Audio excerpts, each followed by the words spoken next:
It's just after 1 p.m. Eastern Standard Time on Wednesday, December 5th, and you're looking at a live shot of Space Launch Complex 40, where the SpaceX Falcon 9 rocket is about to launch our Dragon spacecraft to the International Space Station. Liftoff is targeted for 1:16 p.m. Eastern Time, or 18 hours, 16 minutes, 16 seconds Universal Time. I'm John Isbrucker, and I'm the Falcon Principal Integration Engineer at SpaceX, and I'm thrilled to be here with you to cover our 16th cargo resupply mission for NASA. Now we're just inside T-minus 14 minutes and counting, and all systems are currently go at our launch site at Cape Canaveral and here at SpaceX headquarters in Hawthorne, California. Here at SpaceX headquarters, my name is Tom Perderio, and I'm a firmware engineer here at SpaceX. And joining us today is NASA Public Affairs Officer Stephanie Martin. Stephanie, thank you so much for joining us today. Oh, it's great to be here in Hawthorne and to be a part of the webcast for the 16th SpaceX Cargo Resupply Services mission to the International Space Station. Our partnerships with SpaceX and other American companies are vital as NASA prepares to send astronauts on deep space exploration missions. Today, we have a lot, literally tons, of exciting science loaded into the Dragon at the launch pad. SpaceX will deliver almost 6,000 pounds of cargo to the space station, including materials to support dozens of the science and research investigations, but we'll be going into that a little bit later in today's webcast. As I was telling Tom earlier, the International Space Station has been orbiting the Earth for about 20 years now. And of those 18 years, we've had astronauts conducting research on the International Space Station. That means today's high school students have never lived a single day in their life where we haven't had astronauts conducting groundbreaking research in space. It's kind of crazy to think about. Back when I was in high school, they had barely finished the very first crew expedition and the truss wasn't even built. So to think we had human presence in space for that long is awesome. This will actually be SpaceX's 20th launch of 2018, and we'll be launching a flight-proven Dragon spacecraft today, which visited the International Space Station once before in CRS-10 mission back of March of 2017. Both Falcon 9 and Dragon were designed with reflight in mind, so the vehicle hardware is built to support multiple missions with minimal refurbishment in between. And while this Dragon has flown once before, the booster we're flying today is actually brand new. And after stage separation today, we'll be bringing that first stage back to land at Landing Zone 1 in Cape Canaveral so that we can fly it again for future missions. Today's launch window is instantaneous, which means that we only have 1 second to launch this Dragon. That means that if we scrub today's launch or have to abort for any reason, we'll have to move to our backup launch date, which is December 7th at 12:28 p.m. Eastern Time. It's T-minus 11 minutes and 30 seconds and counting. And as I like to say on the webcast, the good news is the SpaceX team is working no significant issues. Falcon 9 conducted the go-no-go poll at T-minus 38 minutes, and propellant loading began shortly thereafter at T-minus 35 minutes. The SpaceX team has already completed loading fuel onto the second stage, and we're nearing completion of first stage fuel load. That'll wrap up at about T-minus 6 minutes. Big loading going on right now is liquid oxygen. That's underway on both the first and second stages. We're about 75% full on first stage and only about 15% full on second stage. We just started loading a few minutes ago. We'll finish loading liquid oxygen between T-minus 3 and T-minus 2 minutes. We're also loading helium gas onto storage vessels located on both the first and second stage. We'll use this helium to pressurize the tanks to replace the propellant that's pulled out of the tanks by the Merlin engine turbopumps. On top of Falcon 9, as you can see on the monitor, is the Dragon spacecraft. Dragon team is getting ready. They began their auto sequence at T-minus 35 minutes. That's when we synchronized timing between Dragon and the Falcon 9, and now they're undergoing last checks to make sure the systems are all healthy. The next big step for Dragon is transfer to internal power at T-minus 8 minutes. We come off of ground power and we use the batteries on board Dragon. The range is ready to support. The Air Force tells us the airspace and the sea surface is clear for launch. And finally on the weather, as you can see from the camera views, blue skies, upper altitude winds look good. We've been using balloons to check out those winds. The only thing we're watching right now is ground level winds. We're up around 20 miles an hour, but we've still got some margin before we hit a ground limit. So crossing our fingers that the winds continue to be good for the last 10 minutes. Finally, on a historical note, this week will mark the 8th anniversary since we flew the first Dragon for NASA our CUT-C1 mission back in December 2010, which was a precursor to today's resupply missions. All told, it's been an amazing journey for SpaceX, and so at T-minus 9 minutes 20 seconds and counting, all systems are go. Our Dragon spacecraft has been flying for 6 years now, and today it's the only vehicle flying that can deliver significant cargo both to and from the International Space Station. And it's been an exciting journey to get to where we are today. In 2010, SpaceX became the first private company to send a spacecraft to orbit and then return it to the Earth. And then 2 years later, in 2012, Dragon became the first privately developed spacecraft to visit the space station. Since then, SpaceX has made a total of 16 trips to the station. 15 of those as official resupply missions, and we are under contract with NASA for a total of 26 cargo resupply missions. We're currently just flying cargo missions, but very soon we'll be flying humans to space as part of NASA's Commercial Crew program, with our first uncrewed demonstration mission, Demo 1, targeted for January of next year. Today, Dragon will be carrying dozens of research payloads to the space station, including research in the National Laboratory operated by the Center for the Advancement of Science in Space, otherwise known as CASIS. There are more than 20 payloads included on this mission, sponsored by the National Lab. In fact, this mission represents the largest number of payloads ever delivered to the National Lab during a single launch to the space station. The National Lab payloads represent a diverse group of research investigations, all of which are intended to benefit life here on Earth. Let's take a look at some of that groundbreaking research from CASIS that will be aboard the CRS16 mission. SpaceX's 16th resupply mission to the International Space Station is primed and packed with an incredible amount of research that has the capacity to benefit life on Earth. More than 20 payloads are sponsored by the U.S. National Laboratory on the International Space Station. Let's get an idea about some of those payloads that are associated with this mission. Budweiser will send its third experiment to station with implementation partner Space Tango.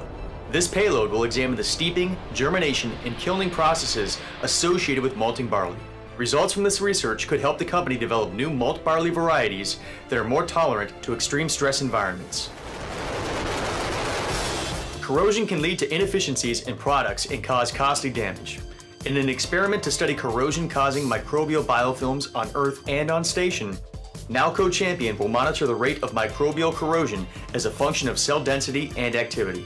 Results could shed light on new methods to effectively mitigate against microbial corrosion both on Earth and on station. Startup company Lambda Vision seeks to enhance the manufacturing process of a retinal implant designed to restore vision to those who are blinded by retinal degenerative diseases.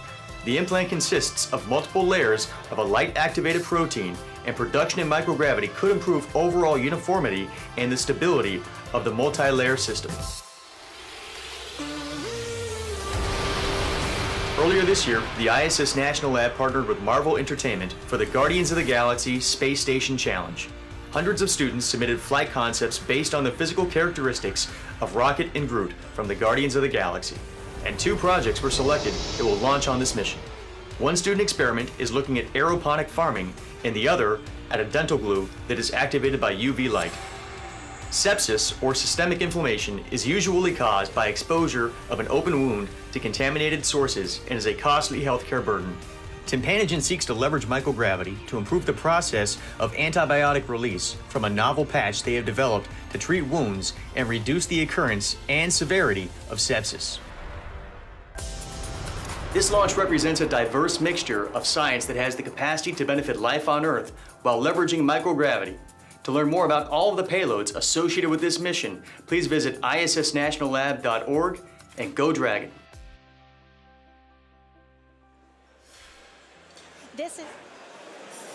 This is just a small sample of the dozens of research experiments that Dragon will take up to the International Space Station. You can follow along using @space_station on Twitter for more information on the exciting microgravity research happening there. We are coming up on T-minus 5 minutes and continuing to count down for launch in our 1-second window. On these last few minutes, Falcon 9 is performing final checkouts to make sure all the primary systems will work in flight. We're covering propulsion, communications, avionics systems. Now currently at T-minus 7 minutes, we began the engine chill-in. Valves that previously were closed were opened. That allowed fuel and liquid oxygen to flow out of the propellant tanks down to the turbo pumps. That cold liquid oxygen chilled in the turbo pump on each of the 9 Merlin first stage engines. We might hear an announcement in the countdown a little later on that the engines are sufficiently chilled in for launch. Currently, the transport erector strongback is getting ready to move away from the first stage and second stage. It'll move back a couple of degrees and then hold there until launch. We're also in the middle right now of checking out the upper stage thrust vector control actuators. This is known as engine wiggle. We're physically moving the thrust chamber very slightly. That makes sure the guidance hardware is go for flight. The first stage engines will have a similar wiggle, but that's done just seconds before we ignite them. Now at T-minus 1 minute, the flight computers will enter startup mode on the Falcon 9. That will guide the rocket through the rest of the countdown. You'll hear the launch director from SpaceX give a go for launch at T-minus 45 seconds. And then finally, a couple seconds before liftoff, the engines will be ignited. And at T0, the rocket will be released from the hold down clamps. And at that point, the strongback will then recline the remainder of the way from the rocket, clearing it for liftoff and flight into orbit. On the Dragon side, the team has transferred to internal power. They've performed their final checks. Just watching right now, making sure everything is go for launch and the flight that will take us about 3 days to rendezvous with the space station. The Air Force range continues to be go, and the weather continues to look good. So right now, everything looks good for an on-time launch, just under T-minus 3 minutes and counting. Let's share in the last minutes of terminal countdown.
Stage 2 lock cell complete.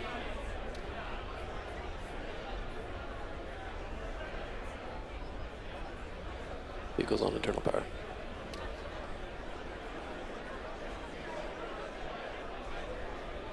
Ground gas closeout starting.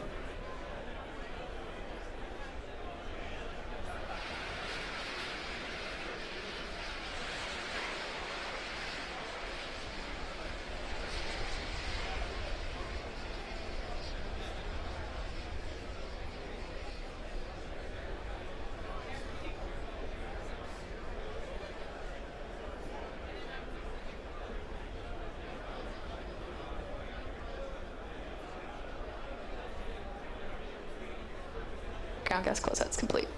Dragon is in startup. Falcon 9's in startup.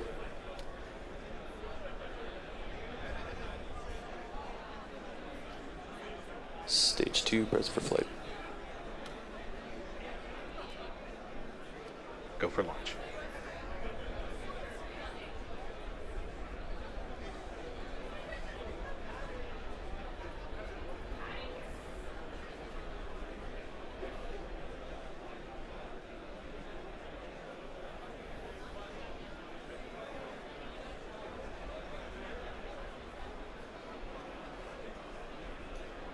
Stage 1's at startup pressures.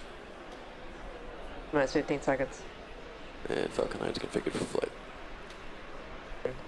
9, 8, 7, 6, 5, 4, 3, 2, 1, 0. Ignition, liftoff.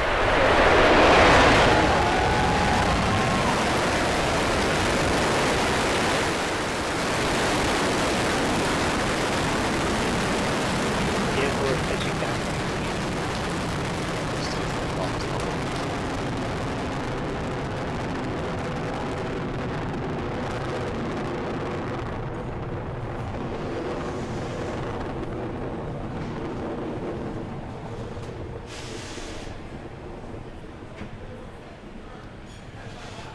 35 seconds into flight, we've had a great liftoff from Space Launch Complex 40.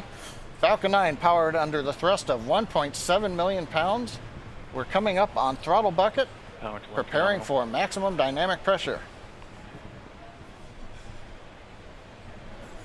Propulsion reports that we are on target, throttle down, getting ready to pass through max Q. Vehicle is supersonic and experiencing maximum dynamic pressure.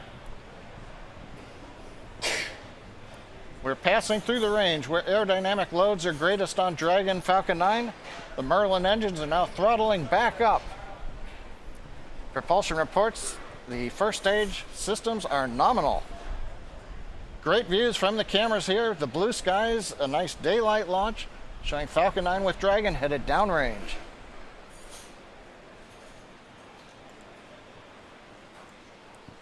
The MVAC engine call chill. out for MVAC engine chill. That means we are now chilling in the LOX turbo pump on the upper stage engine, getting ready for its ignition about 2.5 minutes into flight. Great view looking back from the first stage camera. Cape Canaveral in the background as we head northeast towards the International Space Station orbit. Next major activities coming up in about 25 seconds. We'll have shutdown of the 9 first stage engines. We'll get stage separation and ignition of the second stage to propel Falcon 9 and Dragon into Earth orbit. We also hope to see on the left side the first stage flip around and light 3 engines and to begin the path of coming back to landing zone 1 at Cape Canaveral.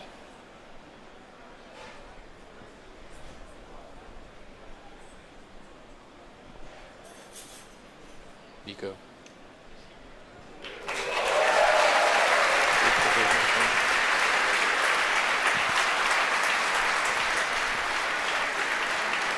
Stage 1 boost back startup.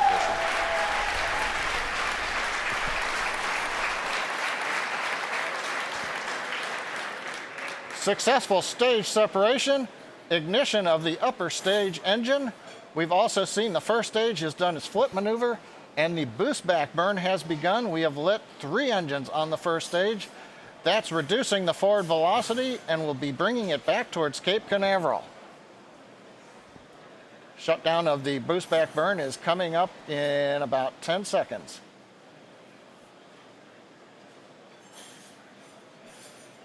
Second stage continues to look good on power. On the right-hand side, you may have seen an object passing the nozzle of the upper stage engine. That's the Dragon nose cap that's generated at this point in flight. We've heard the call-out shutdown on the boost back burn. First stage has completed the first of 3 planned burns that will result in return to landing zone 1 on Cape Canaveral, just a few miles from where the first stage just lifted off. You can see the grid fins slowly opening. The large titanium fins, we allow them to open slowly. Stage 2 is given the mass of the fins, we don't want them to open too rapidly. Second stage continues to look good. First stage good. T plus 4 minutes into flight. All systems are go. As you just heard from John, we had a beautiful, clear liftoff of the Falcon 9 from Cape Canaveral. And right now, there's 2 things happening simultaneously. On the left-hand side of your screen, you can see a camera that's on the top of that Falcon 9 first stage, currently pointed down the length of the first stage. You can see the titanium grid fins, and that will be executing its re-entry burn at about T plus 6 minutes and 30 seconds. And then on the right-hand side of your screen, you can see the engine nozzle of that Merlin vacuum engine on the second stage. That is currently accelerating the Dragon spacecraft to match orbit with the International Space Station for its eventual berthing maneuvers. It's an interesting semantic point that the process of connecting the Dragon to the space station is called berthing with an E. And that's because it is brought to the space station by the Canadarm2, while docking actually refers specifically to 2 spacecraft that can connect without any external assistance. This stems from old shipping days in which ships would come into the harbor and dock themselves under their own power, while larger ships, which aren't able to easily navigate in harbors, are met by tugboats and then berthed. So for the space station, the robotic Canadarm2 is like a tugboat for the Dragon spacecraft. That Dragon spacecraft will make its way to orbit after it separates from the top of the second stage, coming up later in the mission. But right now we are focused on both that second stage still accelerating and the first stage coming back down for a landing. Next step up for the first stage is going to be a re-entry burn. That's when it's going to light 3 of its Merlin engines to slow itself down as it hits the denser regions of the atmosphere. You can actually see on the left-hand side of your screen, that is Cape Canaveral and the coastline of Florida. You can see that first stage is oriented towards Cape Canaveral and currently about to decelerate. That re-entry burn will be happening in 30 seconds. In addition to those re-entry burns, you actually saw some what looked like frozen condensation floating off the side of the first stage.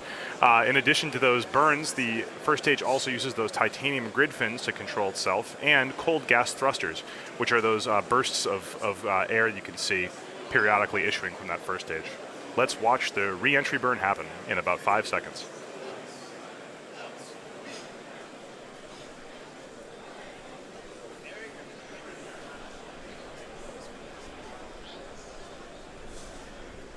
Stage 1 entry burn startup.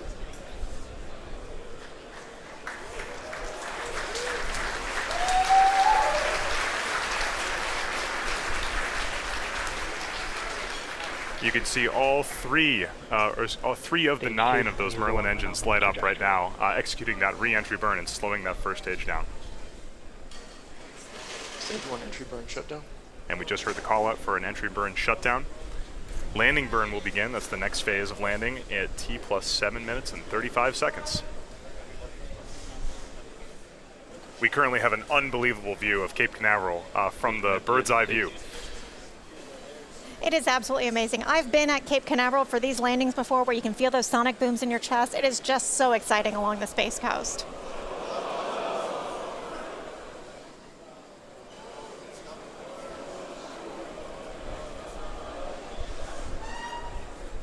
Stage 1 transonic.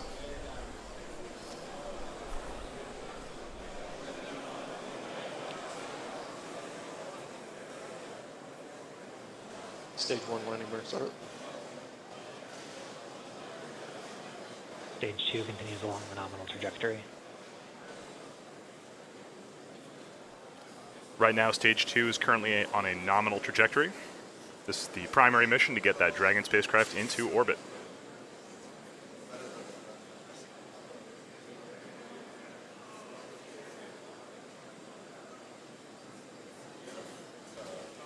Right now you can see that second stage engine is performing nominally with the Merlin vacuum engine glowing red hot.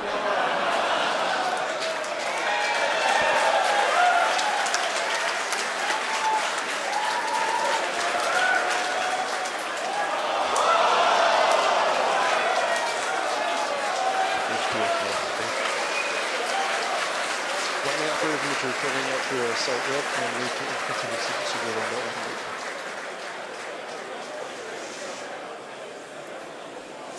You may have heard the SpaceX team cheering in the background. It appears that the Stage 1 of the Falcon 9 has made a water landing off the coast of Cape Canaveral.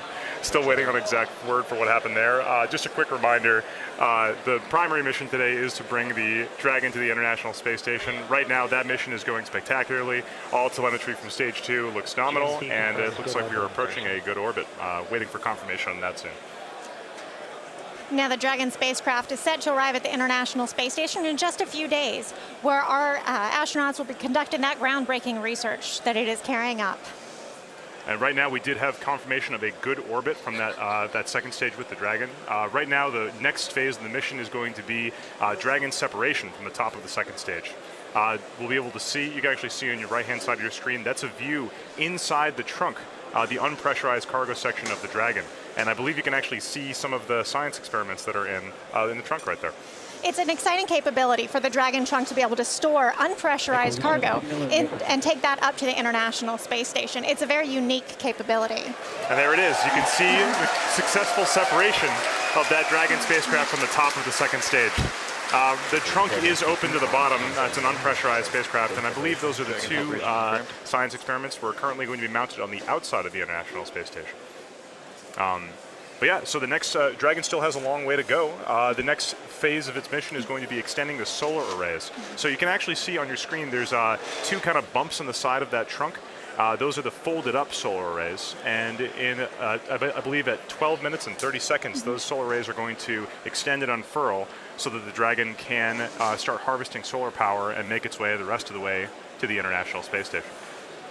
Now, as you mentioned earlier, we've got some cargo inside the trunk of that spacecraft, which you could see as it was pulling away.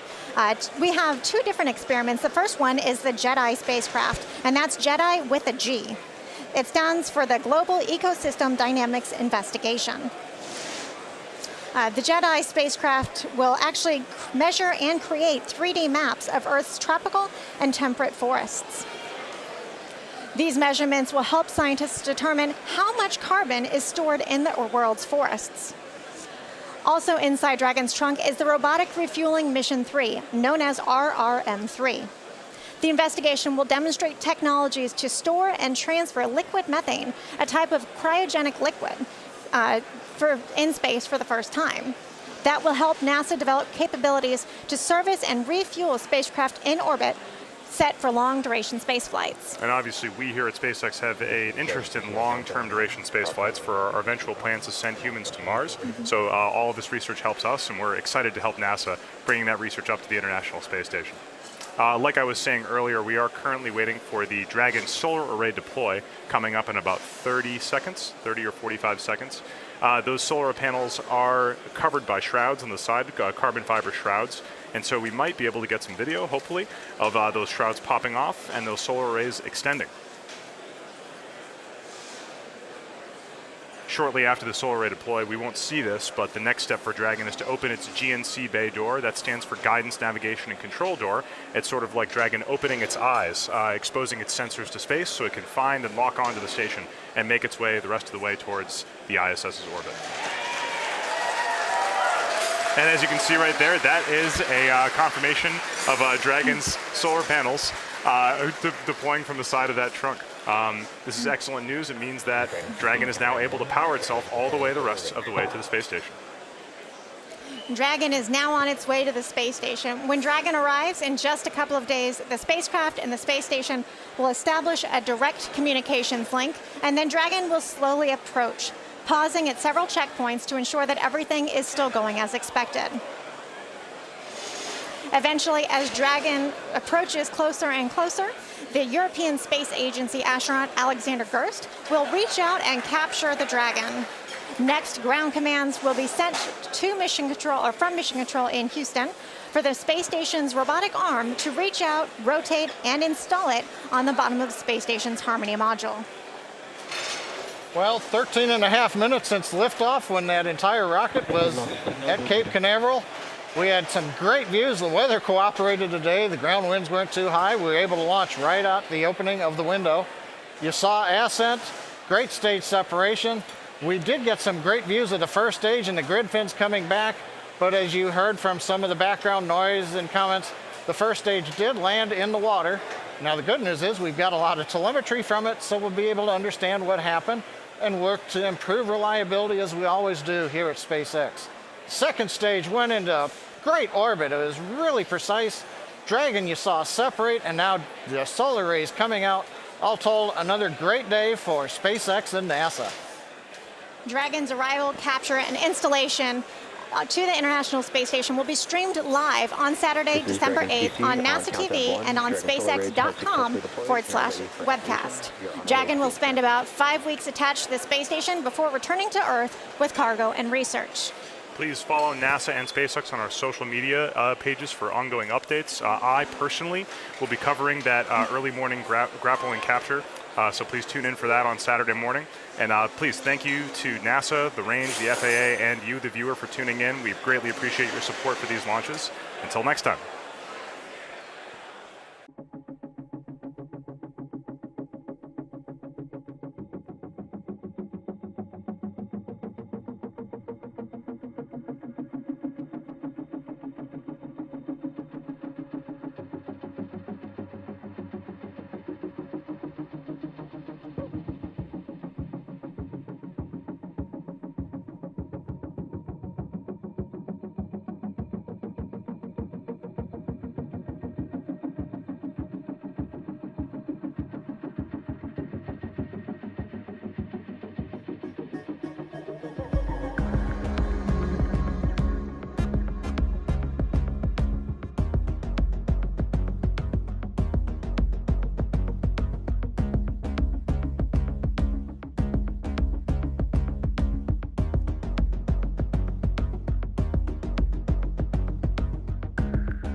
It is exactly 1 o'clock a.m. Pacific time on Saturday, December 8th, and you're looking at a live view of the SpaceX Dragon spacecraft coasting through space as it prepares to rendezvous with the International Space Station about 30 minutes from now. My name is Tom Perderio, and I'm a firmware engineer here at SpaceX. Joining me on this early morning is NASA Public Affairs Officer Dan Hewitt. Dan, thanks so much for joining us today. Tom, thanks so much for having me. This is my first time hosting a cargo resupply mission from SpaceX headquarters out here in Hawthorne. I'm super excited to be here.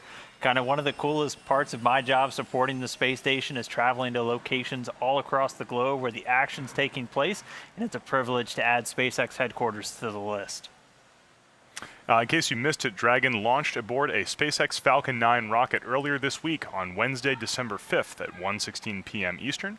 Immediately after Dragon separated from the Falcon 9, it began a series of burns, which gradually raised its orbit to align more closely with the International Space Station. Dragon then received the all-clear to start its careful approach towards that station. And this approach actually occurs in several phases, and we'll explain why that happens throughout the broadcast today. The first approach point was when it was just 350 meters away from the International Space Station. It's already passed that and moved in much closer. Once that all clear was given, it moved into 250 meters, which is where it's sitting right now at this very moment. So it's just 250 meters away from the space station. That's about 820 feet, or about the same distance as 2.5 football fields. Pretty soon it's going to get given the all clear, and it's going to depart that 250 meter hold point and enter what we call the keep out sphere, which is an imaginary sphere around the space station with a radius of about 200 meters. And this is just in place to put a big set of rules for any vehicles traveling to or from the International Space Station. There's the keep out sphere. There's also something known as the approach ellipsoid, which is much larger. But again, these are just in place for any time a vehicle's traveling to the space station. There's a bunch of gates and a bunch of checks that it has to go through before it actually gets in close for the grapple or the docking or whatever the vehicle is going to be doing. But there's a series of go, no-go polls throughout this that we're going to be listening to and giving you updates as Dragon gets closer into that final capture point. Right now on your screen, you can see a video as it appears from the International Space Station looking at the Dragon spacecraft. Right now, we just passed into nighttime aboard the station, meaning that the station and the Dragon are currently in the Earth's shadow. So we can't see too much right now on that camera. You can see that strobe light blinking. That is the Dragon right there as it approaches the 200-meter keep-out sphere. For this perspective from the station, it does look like Dragon is kind of stationary or motionless, but it's actually traveling at an enormous velocity as it awaits clearance to proceed to the next arrival checkpoint. Right now, both Dragon and the station are traveling at 17,000 miles per hour, which is insanely fast. A commercial aircraft only travels about 550 miles per hour. And if you were able to fly as fast as Dragon, you could cover the distance from New York to LA in 8.5 minutes. And we just heard the word that Dragon just got the go to move into that keep out sphere, so it's going to depart that 250 meter point. It's been holding there for a couple of minutes, and again, it gets to these hold points, and the teams here at Hawthorne are just running a series of checks on Dragon, making sure the systems are behaving themselves, and then once everything looks good, they get the green light, and then they give Dragon the go. So control can actually be, or commands can actually be sent from the crew on board the International Space Station. They have a control panel where they can command Dragon to approach, abort, any number of different things, and they're also going to be in the driver's seat for the actual capture this morning. You're going to be hearing a couple of voices today on the space to grounds, as they're called. You just might have heard Serena Chancellor. She's a NASA astronaut on board. She's going to be backing up the prime for today's operations. That's Alexander Gerst. He's a European astronaut, and he's the current commander on board the International Space Station. He's actually going to be using the controls inside to reach out and grab the Dragon. And this view on your screen was actually exactly the same camera and the same screen that they're looking at. It's almost like a video game control for them. They have a joystick and some hand controls, and they're going to use it to control the massive Canadarm2. It's a 57-foot-long arm to reach out and literally just snag Dragon out of the sky. It is pretty cool how they do that. They're sitting usually inside the cupola on the space station, which kind of looks like the window of a TIE fighter. One of the coolest places to see pictures from the ISS. Right now, like Dan said, you are seeing a view from the ISS. Just a few minutes ago, when the station and the Dragon were in broad daylight, we were seeing some unbelievable pictures because the station, because in that orbit, you get about approximately a sunrise and a sunset every 45 minutes. We'll be seeing hopefully come into light pretty soon. We'll get some nice views of that Dragon. But right now, you can still see the strobe light as the Dragon slowly approaches into that keep out sphere. Yeah, it looks like we're about 23 minutes away from sunrise. So we'll be, I mean, we might have some sunrise on the Dragon by then. It's been moving through the checkpoints very quickly today. Team's not tracking any issues with the vehicle, and actually pretty well ahead of schedule. I think the original capture time was supposed to be around 3 a.m. Pacific time over here on the West Coast, but they are at least right now about 30 minutes ahead. So Dragon proceeding smoothly towards the International Space Station. Right now, both vehicles flying over the North Pacific Ocean. They're just about 250 statute miles over the Earth's surface, traveling in this orbital nighttime. It's important to note that unlike a launch, when the countdown is usually set at a specific time and then all events happen in relation to that launch time at a very fixed schedule, a Dragon approach and capture, or any approach and capture for a visiting spacecraft, is a little bit more fluid than that. The computer aboard the Dragon and the crew on board the station and down here on the Earth are all adjusting to things that happen in real time. And sometimes the orbital mechanics or the slight variations in thrusts from the Dragon spacecraft or the position of the station can cause things to move a little bit faster or slower. So it kind of happens as it happens, and the crews on the ground here make that call of whether or not we're good to proceed. Yep. Yeah, and we have pretty much a whole window. The window will actually open up in just under 30 minutes, and it's about an hour and a half window where the crew has the go, basically, if everything's behaving with Dragon and everything looks good on the robotic arm, to actually reach out and grapple that vehicle once it's only about 10 meters away. So right now, we're past the 250 meter point, so any second they should be passing through that keep out sphere. Again, that's just an imaginary sphere around the space station. The next point where Dragon's going to hold is at 30 meters, so it's going to be flying in real close now. We're going to see it get closer and closer, bigger and bigger in your camera screen, obviously, as it continues to approach. And once it hits 30 meters, it's going to do the same thing we just did at 250, and before that at 350. It'll kind of park there, make sure all the systems on Dragon are good, and then once everything again gets the green light, they'll proceed in a little bit closer, and then they'll get to that final hold point, which is just 10 meters or about 30 feet away from the International Space Station.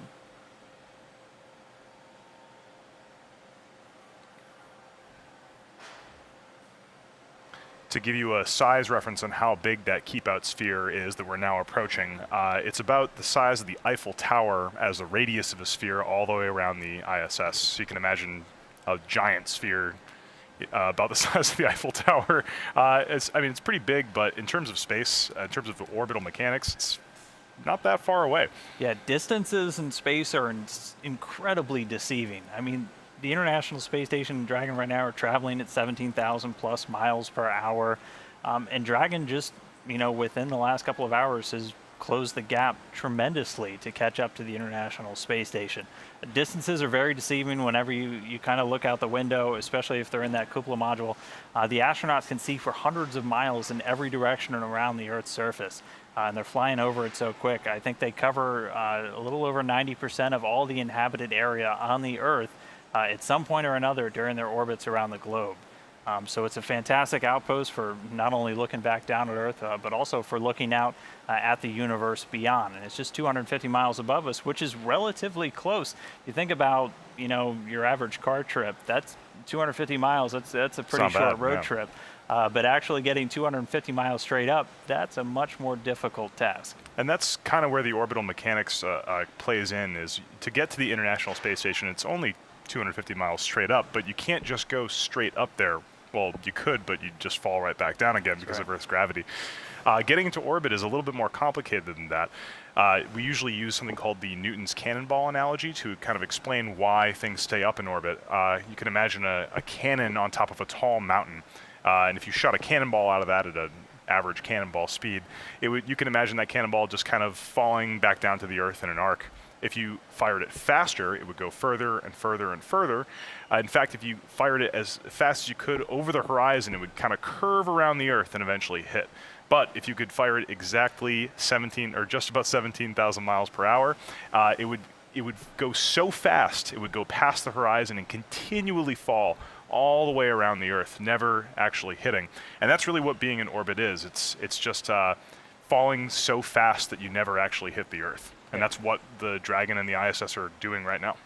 And that's why anytime you see astronauts on board the International Space Station, they're enjoying microgravity. And it's literally just because they're falling. They're constantly in free fall. You can mimic that same feeling, that same kind of phenomenon here on Earth if you do a parabolic flight on an airplane.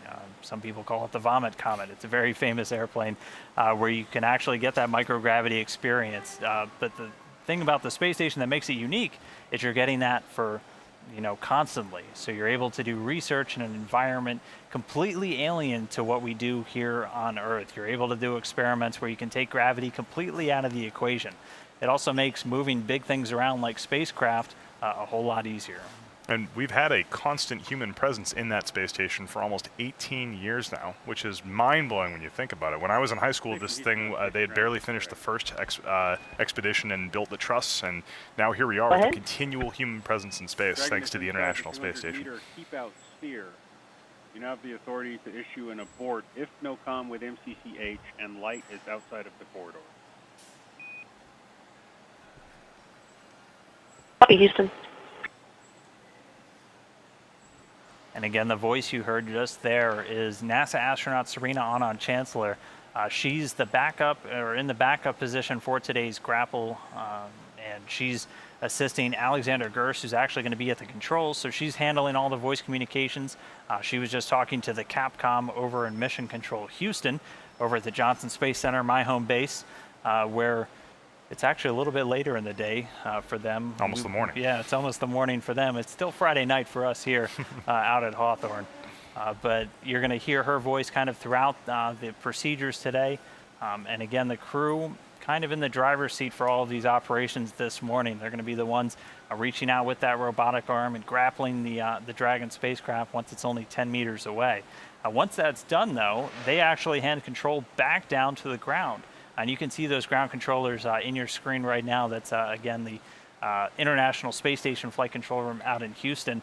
Once they grapple the spacecraft, they're done. They're kind of done for the day. They hand over control to the ground, who do the much slower process of actually swinging Dragon around to berth it or attach it to the International Space Station. That usually takes about a couple of hours following a grapple, and then they get it bolted in place where it stays for the duration until it's time to come home. And when we talk about berthing, it's a little bit different than docking, which some other vehicles do to the International Space Station. This actually goes back to old shipping days when you had a harbor with big ships and small ships coming in and out. Smaller, more maneuverable ships that were able to power themselves all the way into the harbor and then brush right up against the dock. That was called docking. However, larger ships that didn't have the flexibility and agility to move inside a harbor were met by tugboats out in the open ocean and brought into the harbor so they could be safely berthed. And that's what's happening to the Dragon spacecraft right now. It's being berthed by the tugboat of the station, which is that 57-foot Canadarm boom. Yeah, and with berthing and docking, there's some advantages and disadvantages both ways. Most of the cargo vehicles that currently travel to the International Space Station use that berthing method. One of the big advantages is you get a much larger port to move cargo in and out of. They get to use that common berthing mechanism, which is actually the exact same mechanism connecting all of the modules together. It's a great big wide hatchway, which is perfect if you're bringing up great big large bags of cargo or even rack telephone booth size items to the International Space Station. Docking, however, has its own advantages in that the spacecraft is totally in control of its own approach and its attachment to the ISS. But this does require a more complicated ring mechanism to actually attach to the ISS, so the opening isn't as big. But usually crewed vehicles use a docking maneuver so that there doesn't have to be anyone inside the space station to approach or leave. Yeah, it's like, look, no hands. You can see that Dragon solar array right there. It's currently being illuminated by a light, and of course you can see the strobe at the very top of that Dragon. Not much else is visible. Again, we are in the Earth's shadow right now, but the Dragon is currently using a suite of sensors on board in order to track and make sure that it's recording its distance properly or measuring its distance properly to the ISS. One of those sensors is a thermal camera that measures the infrared signal from the space station, and that space station is actually pretty hot when you compare it towards the backdrop of space. Space is ice cold, and the space station is very hot. So when you look at it through an infrared camera, it's just a bright white light. Very easy for the flight computer on board that Dragon to track it and lock on. It's also using something called LiDAR, which is light detection and ranging. This is actually a laser that fires little pulses of laser light towards the station, which are then reflected by retroreflectors on the station. And the Dragon flight computer can measure the time of flight of that laser light back and forth and know exactly how far away it is. Tom, I'm just proud of you for nailing that LiDAR acronym. And yeah, space station, it's so hot right now. But Dragon's just continuing to approach. Again, we're inside that keep out sphere. The next major milestone we're going to be looking out for is when it's just 30 meters away. So just kind of continue to follow along. Every single visiting vehicle takes this kind of phased approach to the space station where they stop at all these gates. Again, just for teams to run quick checks on the vehicle and its performance as it's approaching the space station. When it comes to bringing two spacecraft together, I mean, these great big massive complex machines, slow and steady always wins the race, whether you're berthing or docking a spacecraft, because it requires a great deal of precision just to make sure everything goes according to plan. We're keeping the spacecraft safe, and most importantly, we're keeping the crew safe.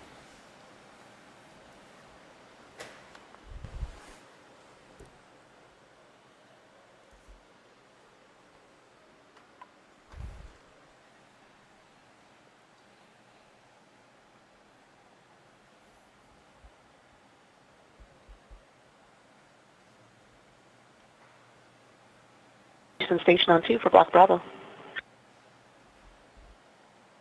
Where are they on 2? All right, we see the view starting to converge on monitor 1, camera 03. It's about 3 widths port, maybe about half a vehicle width forward, and camera 9 is centered up.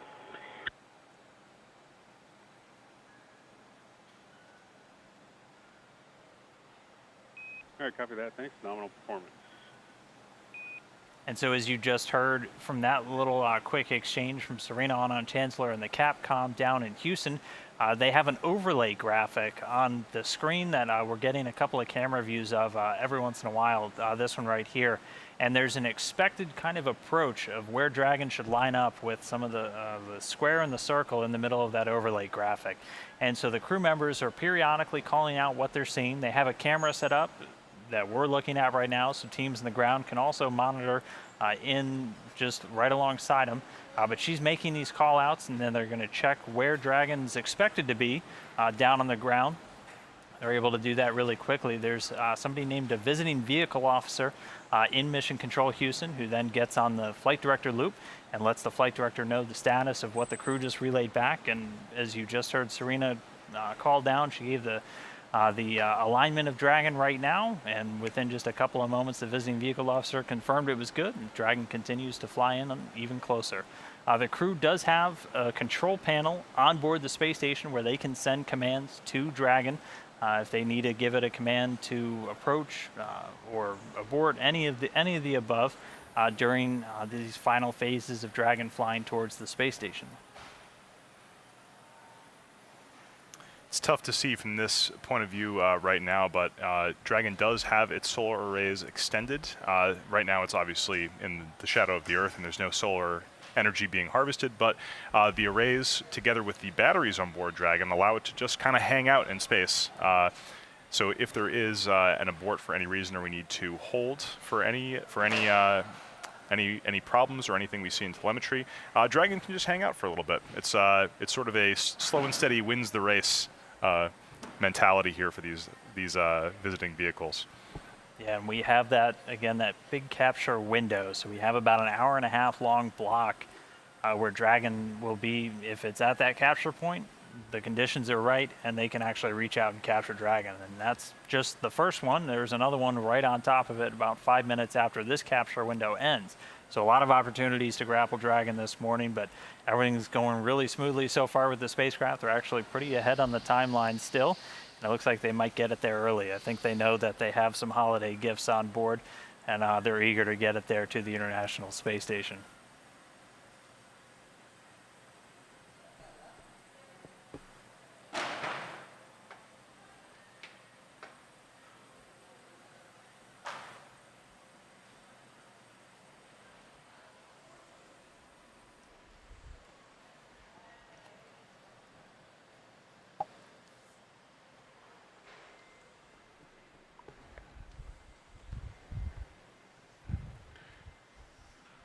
Dragon is currently adjusting its position with its Draco thrusters. It has 16 of those Draco thrusters total, grouped into redundant sets of 4. Those are located all around the side of it.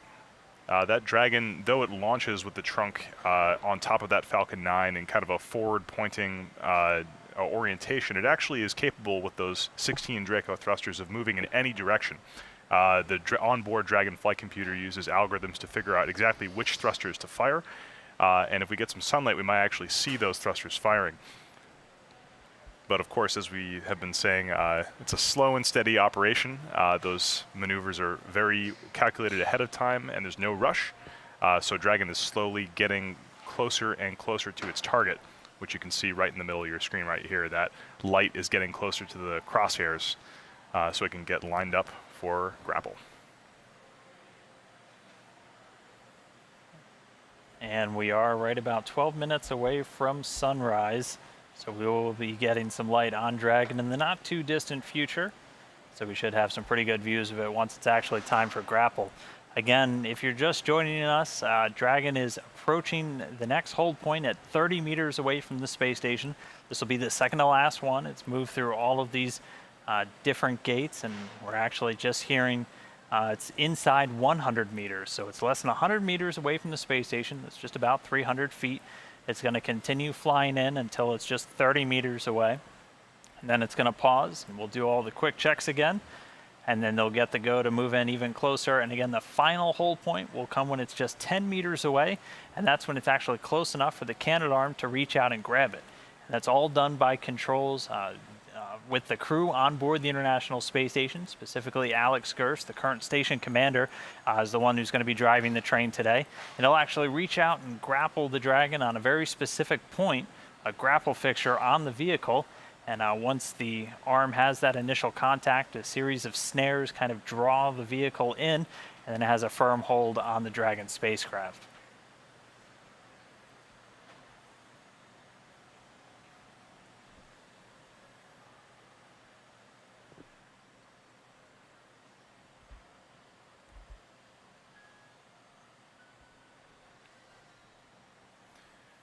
Currently, that Dragon is using its Draco thrusters to maintain a strict attitude and position, but when it gets close enough to be grappled, we enter what's called a free drift state.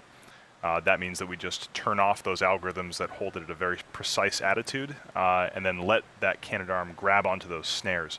The reason we do this is so that the Dragon's thrusters don't try and fight the snares, and it can be a smooth capture.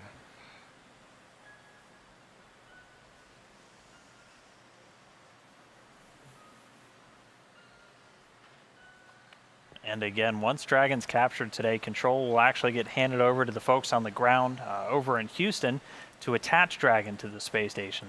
They'll kind of flip it around and then orient it to the Earth-facing side of the space station. It docks to the bottom of what's known as the Harmony module, also known as Node 2. And then once that's in place, it's up to the crew again. They actually outfit what's known as the vestibule, so kind of the space between the Dragon and the station hatches, and then they get ready to open. The hatches are supposed to get open tomorrow morning, but it's not uncommon for the crew to get a little bit ahead of schedule and get the hatch opened, especially when a new vehicle gets there. This Dragon spacecraft delivering 5,600 pounds of cargo to the International Space Station. That takes the form of everything from some supplies for the crew, whether it's some fresh food, which these vehicles kind of the only fresh food that they get while they're on board the International Space Station, but also carrying tons of science on board. These vehicles are literally the lifeline to keep all of that research going on board the International Space Station. And bringing up research, everything from teaching us how to live and work in space for long durations of time to research being developed by different commercial companies, academics, other government organizations down here on planet Earth that are looking to benefit those of us still down here, and that all flying through the U.S. National Laboratory on board the space station. Dan and I were speculating that the fresh food was the reason that we are a little bit ahead of schedule tonight. That's exactly why they're flying right in. They heard there's candied yams and the other food on board, and they're ready to get that out. It really, like, being up in space is a sort of a challenge in preparation for any visiting vehicle and any crew aboard the ISS. Really, it's sort of like going camping, but you have to bring literally everything with you. You may go camping and depend on something as simple as air and water being there when you get there, but space doesn't really have any of that stuff. So the station really is dependent on all the visiting vehicles to bring up all of the essentials for life. This includes air, water, and food, but also spare parts. The visiting vehicles also can sometimes impart momentum to the International Space Station to keep it in the correct orbit above the Earth.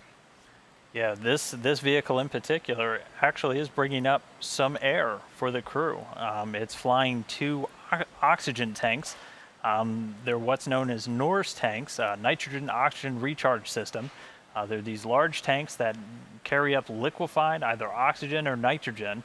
So super dense liquefied versions of that. This one has 2 oxygen tanks, and that's just to continually replenish that actual breathing atmosphere on board the space station.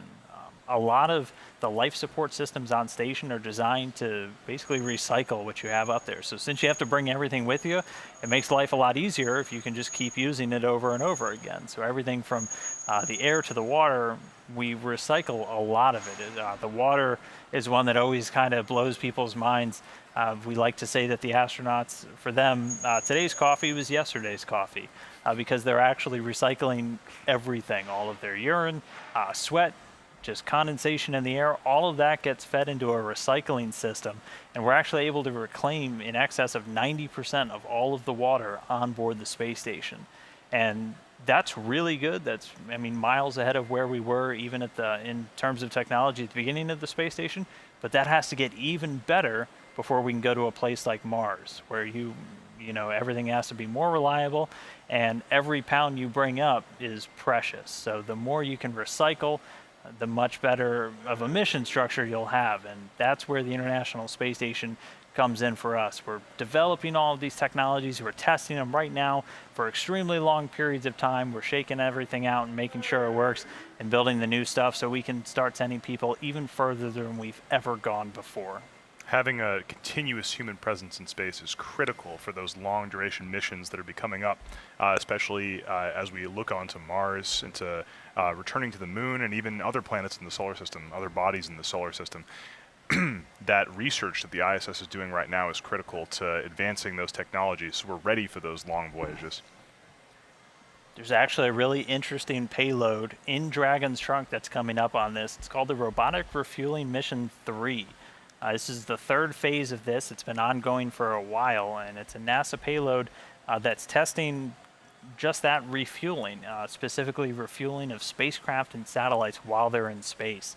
The first 2 phases went through a lot of different tests with new equipment because they're building totally specialized tools. And one of the cool things that they're trying to do is actually design it so you can refuel spacecraft and satellites that were never designed to be refueled in the first place. The interesting thing with this one that's coming up on CRS16 is this will be the first time they're actually going to be transferring cryogenic fluid, which is essentially what a lot of rocket fuel is, to a device on board the space station. So that'll be a really exciting milestone for them. They're also going to be actually storing some of that cryogenic fluid, about 42 liters of it, for 6 months. And it's tough to keep stuff cryogenic because fuel likes to just kind of boil off as it kind of heats up. And so it takes power and energy to keep it cold and to kind of maintain that fuel.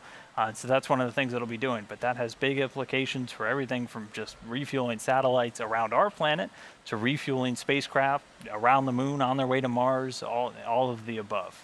Refueling here on Earth is pretty simple because we have the ability to utilize gravity to move those liquids around. When you fuel up your car, you're just kind of letting the gas be taken down into the tank by gravity. And then even more critically, once it's in the tank, it's pulled to the bottom where it's pulled into the engine by gravity. You don't really have to think about where the fluid is in the trunk. It's all taken care of for you, or in the tank, excuse me.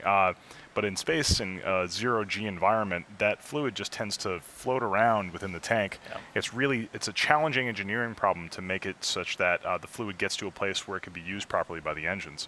A lot of times for rockets, we'll spin the rocket in order to get the fuel all the way around the side, or the second stage of the Falcon 9 rocket actually uses its cold gas thrusters to accelerate the entire second stage just a little bit so that all the fluid is forced towards the back of the tank and can then be ingested by the turbo pumps.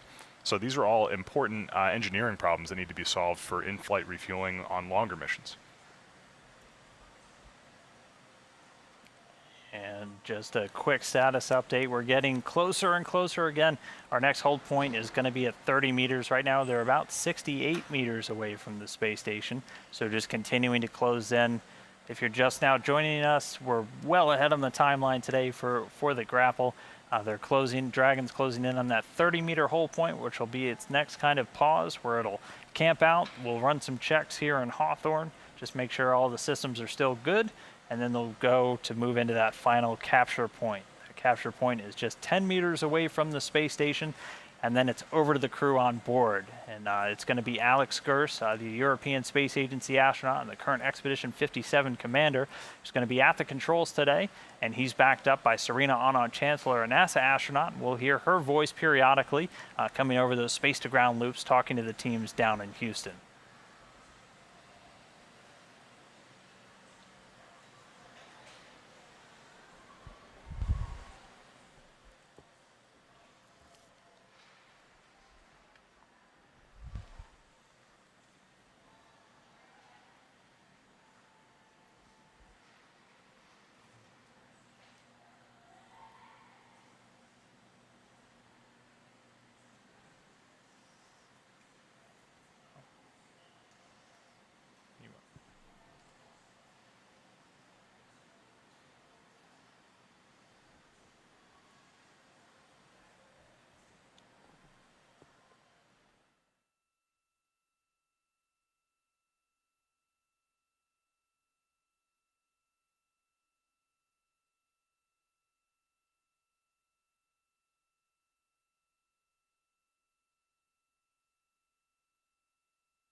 For those of you just joining us, Dragon has been in the Earth's shadow for the majority of our webcast today, but it looks like sunrise is only about a minute and a half away.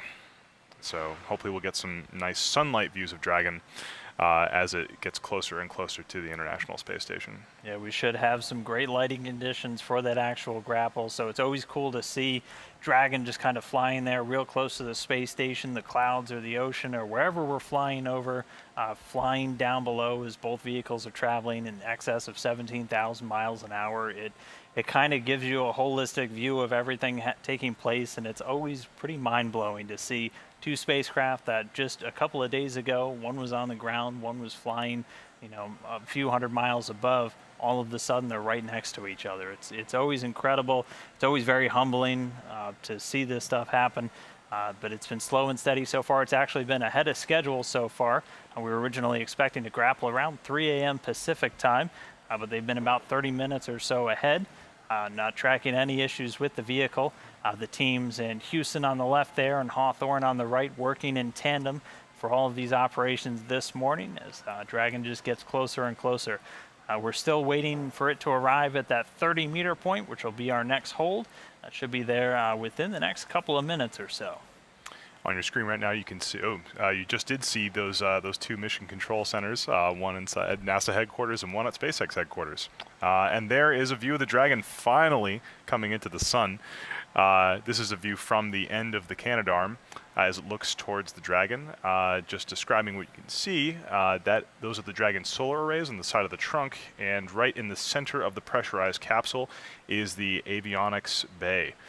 It's that dark spot in the middle of the Dragon capsule. That is actually the inside of the door that opened up to expose those sensors is where the grapple point is. So that camera view will get closer and closer to the Dragon on that point.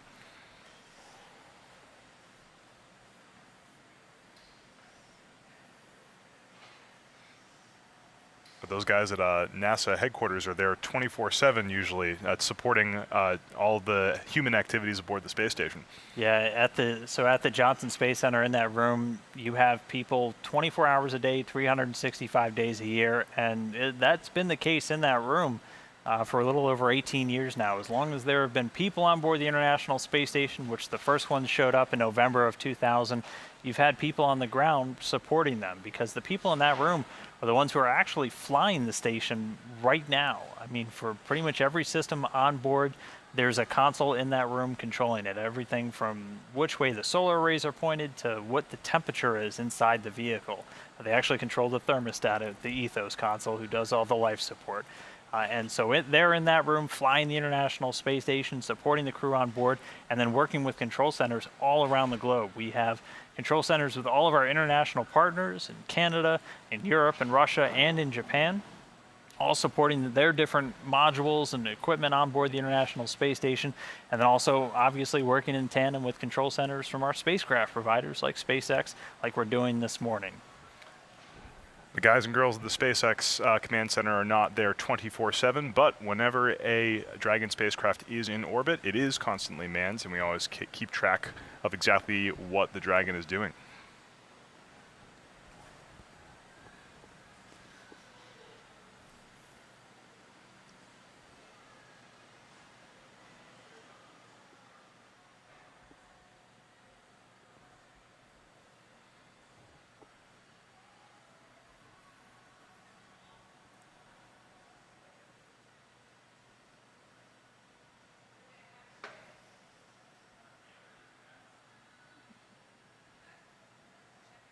But for now, getting some great daytime now views of the Dragon spacecraft. It's getting closer and closer. Again, slow and steady is the name of the game. Anytime two spacecraft are coming together in orbit, they're going to be just doing these gradual checks.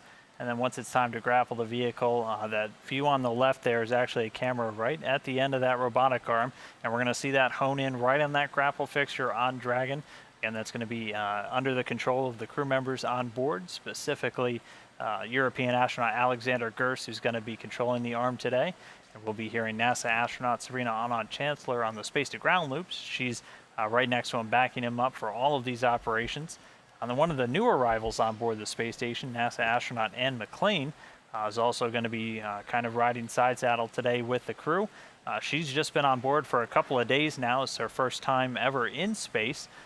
But she's here to help out with today's operations as well. But for all of the crew, once Dragon gets attached, it kind of kicks off a series of fast and furious weeks for them to get all of that cargo unloaded and then load all the cargo back in. Because, I mean, the big thing with Dragon that it provides right now is a capability to deliver thousands of pounds back down to the ground.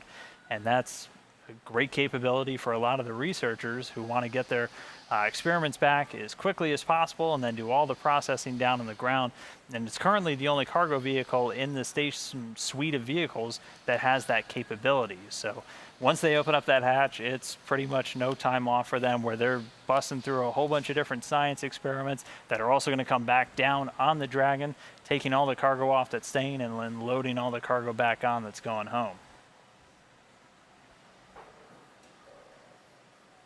Dragon is now approaching that 30-meter hold in just about a minute from now. And there, we'll start seeing some clouds now. As now moving over the Terminator line, one of my favorite space terms. That's that line between night and day on the Earth's surface. And you're going to see the clouds start to come into view. The station and Dragon right now flying over the southern Pacific, about to make a swing just over the very southern tip of South America, passing over the mountains of Chile and Argentina.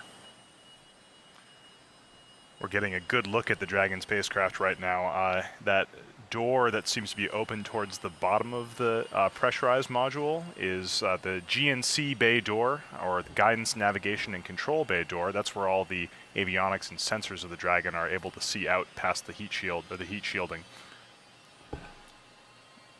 And just hearing... Station Houston on Space to Ground 2 for Dragon. Go on 2.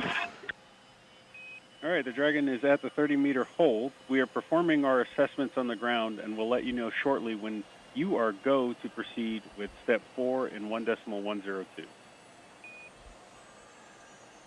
Copy, we are standing by. All right, well, there's the call to the crew. Dragon now at the 30-meter hold point. So again, it's just going to hang here. They're going to do their assessments on the vehicle, and then the next thing up will be actually moving into the final hold point, and that's also known as the capture point. It'll only be 10 meters away from the space station, so just about 30 feet, and then it'll be within grabbing range of that robotic arm. The Dragon is right now using its suite of sensors to maintain 30 meters from the ISS. Right now the primary sensor is the LiDAR sensor, light detection and ranging, using those laser pulses to check exactly how far away it is. For attitude control, which is how the spacecraft is pointed, it actually has one of my favorite sensors, the one that I think is one of the coolest sensors on the spacecraft. It's called the Star Tracker. It does exactly what it sounds like. It actually is able to detect constellations out in the blackness of space and make sure that it can see exactly what direction it's pointed. Hold per step 4 in 1.102, and you are go to maneuver to high hover. Copy, going into step 4, and we are also go for maneuver to high hover. So real quick, the go to maneuver to high hover, that's a reference to a maneuver for the station's Canaveral, so that robotic arm. And so they're going to be just moving through the steps to now get the robotic arm ready, as Dragon's just one stop away from that capture point. And it's going to be crew controlled. Alex Gerst, the current station commander, is going to be driving in that robotic arm using controls inside the station. They're kind of like a video game where he's got a joystick and some other hand controls to actually reach out and just snag Dragon out of the air. Station on 2, pri range 30.49, secondary range 29.99. And here's the copy. That Canadarm itself is actually a very impressive piece of technology. 57 feet of robotic arm with multiple joints and end apparatuses. That's it must be fun to operate, whether it's in virtual reality or on the station itself. Yeah, and I mean, the thing literally built the space station. It was one of the first pieces that went up, and it was used every time a new module or the solar arrays or these giant structures that now comprise the station. It was basically building it piece by piece, block by block. Now it's used for a variety of different operations too. So not just building the space station, it's used to grab visiting spacecraft out of the sky. Some lucky astronauts get to put a foot restraint in it and get flown around during a spacewalk. I don't know if you've seen that, but that looks like kind of the greatest ride and the greatest view, and, I bet. you know, on or off the planet. But very versatile piece of technology. It's going to get used with a special attachment known as Dexter, the special purpose dexterous manipulator robot, to remove those payloads in the trunk of Dragon. There's 2 science experiments that came up in that unpressurized section that are going to get homes outside the space station to do their research. One's that robotic refueling mission number 3.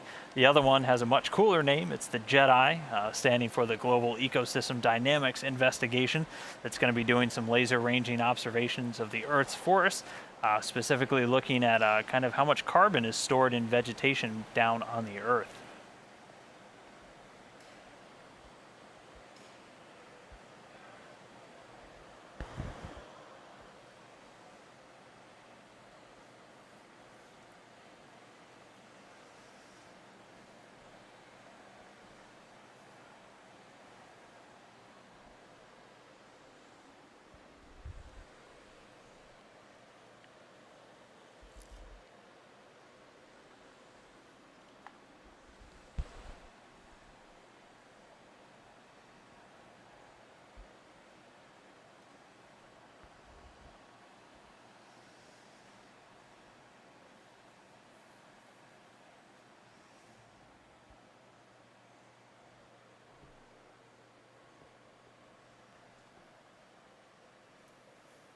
You can see a beautiful shot from the International Space Station, including the curvature of the Earth, looking towards that Dragon spacecraft free floating, or not free floating yet, but holding position at about 30 meters while the Canadarm extends and gets into position.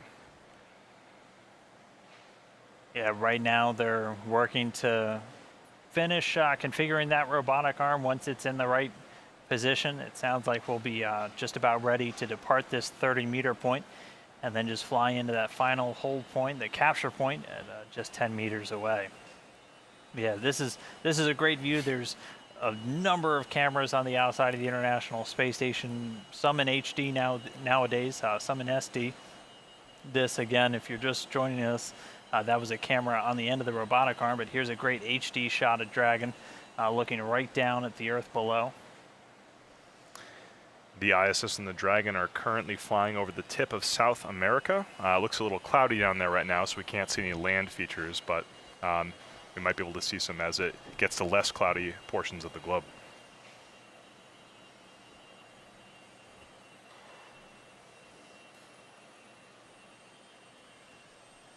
Dragon does carry science and payloads on both the pressurized section of the capsule and the unpressurized trunk that Dan was talking about.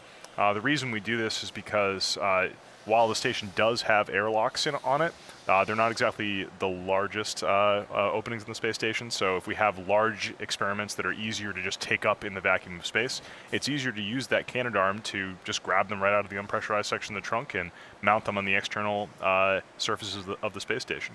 But of course, for pressurized cargo, it's much easier to have it already in an atmosphere that's good for humans. So the astronauts on board the space station, once they open that hatch, will actually go inside the Dragon spacecraft and start moving that equipment and supplies into the environment of the ISS. And we talked a little bit about the two payloads in the trunk right now, and it's going to be looking at refueling spacecraft while they're in orbit and also studying the Earth below. Some of the external payloads that are sitting outside the space station right now are just kind of mind-blowing in all of the different fields of science that they're looking at. I mean, you have stuff obviously monitoring the Earth below the station, a great vantage point to look back at the Earth and study everything from wind speeds to climate change and things of that nature.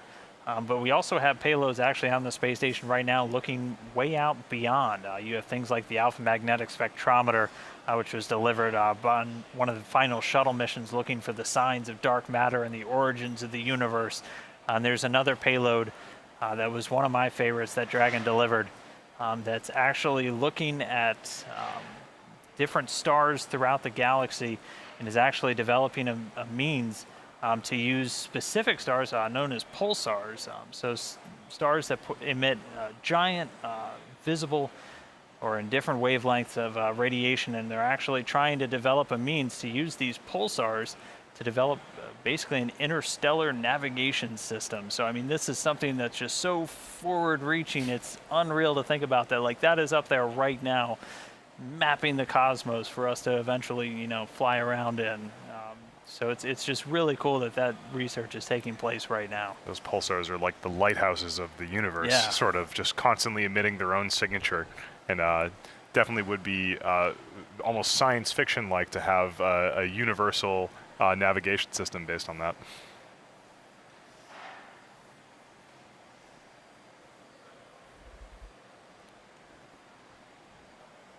Yeah, but for right now, still holding at that 30-meter point. Again, we are pretty far ahead of on the timeline today. We actually weren't supposed to be here for about another 30 minutes or so. So everything going really smoothly today with the operations, with Dragon's approach to the space station. This is the last hold point before we get to the capture point, and that's when the action kind of kicks up a bit and the crew gets the go to reach out and grab Dragon and get it in that initial grapple. Again, this is a view right down the robotic arm. It's going to hit the grapple point on the Dragon spacecraft, which you'll see come well into view once that arm gets much closer.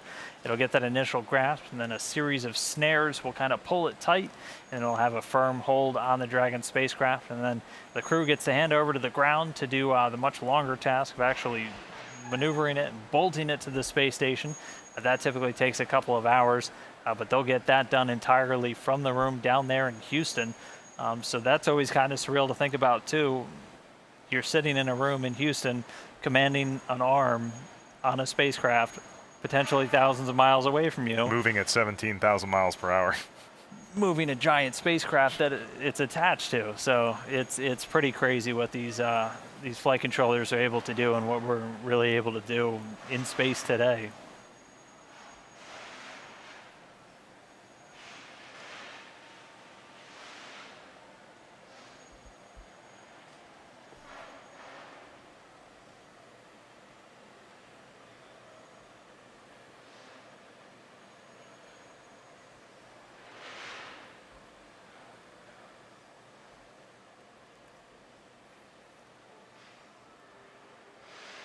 All right, and you're seeing some motion. This is the arm now going into what's known as that high hover position. So this will be one of the final positions that they have to move the Canaveral to robotic arm to before it's ready and configured for the Dragon to begin its final approach.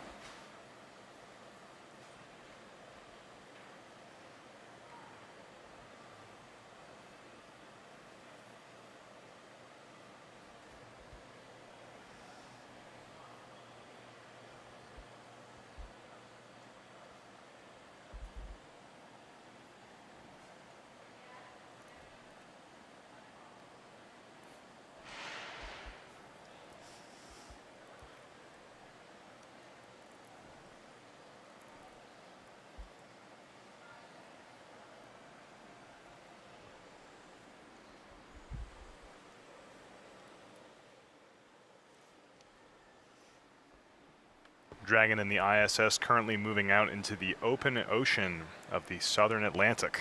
Looks like the cloud cover is thinning out just a little bit. Like Dan was saying earlier, the orbit of the International Space Station brings it into view of almost 90%, I believe, of the habitable area of the planet, which is really exciting. I can't even imagine what that view is like from the cupola. And that actually reminds me, you can actually see the International Space Station with your naked eye from the ground. If you actually go online and head over to Spot the Station, you can put in your town, wherever you are, anywhere over the globe, and you can see sighting opportunities. So opportunities where you can look up into the night sky. It typically is best done either in the very early morning hours or in the the late evening hours, and you can see the International Space Station flying across the sky. It's brighter than any star in the sky when you can see it, and it moves much faster than an airplane or anything else you're used to seeing. Believe me, when you see it, you know you're looking at it. By far the largest object in space. Yes, the largest man-made object in space right now. That's the true. station, Man-made object. Man-made yes. object in space. Tipping the scales right at about 1 million pounds or so. And if you put it down on the ground, it basically cover a football field from end zone to end zone. And I mean, this thing was built piece by piece. So you have all of these different modules. We just actually celebrated the 20th anniversary of the very first module. That was the Zarya module over on the Russian segment. It launched back in November of 1998. And it's been up there every single day since, and we built on piece by piece to now get this giant space station that we have. The interior volume roughly of a 747, 6 people living and working every single day on board. Living quarters, experiment hardware, exercise equipment, everything's on board. And those modules don't just stay up there all by them. Well, they orbit the Earth, but they actually do enter a little bit of drag over the years. Molecules that are really high up in the atmosphere, even though there really isn't much atmosphere up there, even a little bit like an oxygen molecule here and there at 17,000 miles an hour over the course of many, many orbits does sap away from the momentum, the orbital speed of the International Space Station. And it's a little bit more of a problem for the ISS with all that big surface area than it would be a normal satellite or a spacecraft. And for orbital mechanics, whenever you slow down, you also fall down closer to the center of your orbit.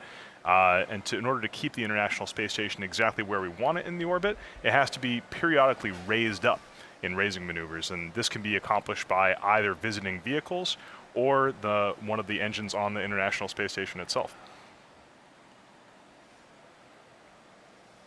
A lot of times visiting vehicles will carry fuel up to the ISS in order to perform those maneuvers. Yep. The primary vehicle that we'll use for those reboosts is the Russian Progress spacecraft. It's very similar to the Russian Soyuz, which currently carries crew to and from the space station, except it just carries cargo. It looks very similar. There's some slight differences in the outside that you can kind of tell them apart, but it's one of the main sources of fuel for the space station. They actually use it for those reboosts. SSRMS is in the high hover position. Here's a copy.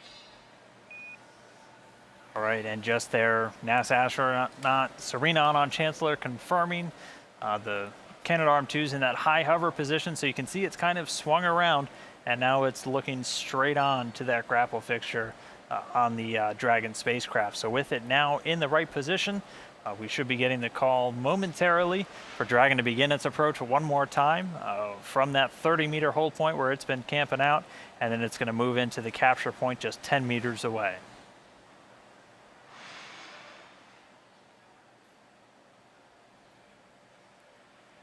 We're so close.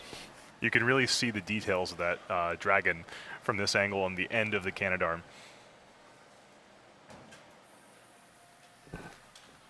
This camera is about to get very familiar with that dark spot right in the middle of the Dragon. That's the inside of that GNC bay door. The reason that the grapple point is on the inside of the door is the outside of the Dragon spacecraft is exposed to the atmosphere during a launch. The Dragon doesn't have a fairing on the outside, so the exterior surface needs to be pretty clear of any obstacles, anything that would produce uneven drag. And that capture snare is designed essentially for drag, mechanical drag on the end of the arm. So what we do is we keep that capture point on the inside of the door, and the door opens up, flips around, and then locks in position so the Dragon can be manipulated. And we'll get a little closer and more detailed view of that as the arm gets closer.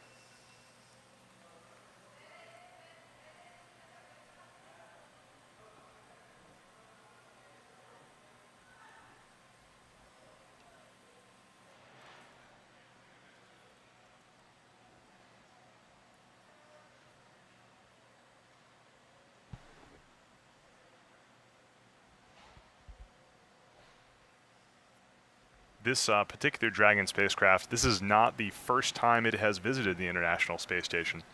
This is a reused Dragon. It originally visited the station back in February of 2017 during the CRS-10 mission. So it's not the first time around for this particular spacecraft.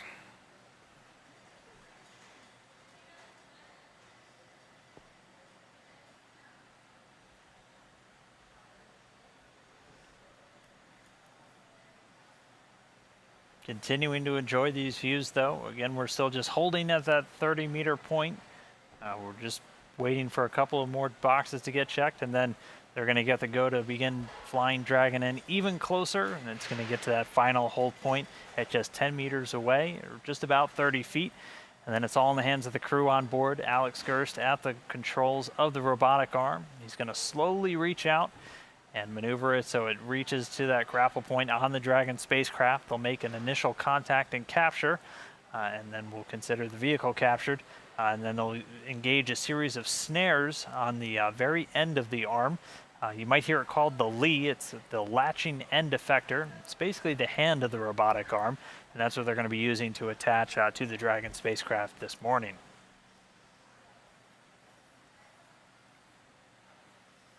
You really have to admire how it looks like the Dragon is totally motionless with respect to the space station. And all the engineering and programming and the flight computer autonomously acting on the Dragon right now, and the International Space Station and the crew on the ISS to bring these two objects, again, like you said earlier, one that was on the ground just a few days ago, to a point where it looks like it's motionless, but still flying at 17,000 miles per hour. All of that is just a tremendous engineering marvel, and it's very humbling to watch in action. There's a reason I leave the orbital mechanics to the rocket scientists. It's an incredible feat every single time we do it. It's something so hard to grasp sometimes, but I mean, stuff like that view right there never gets old.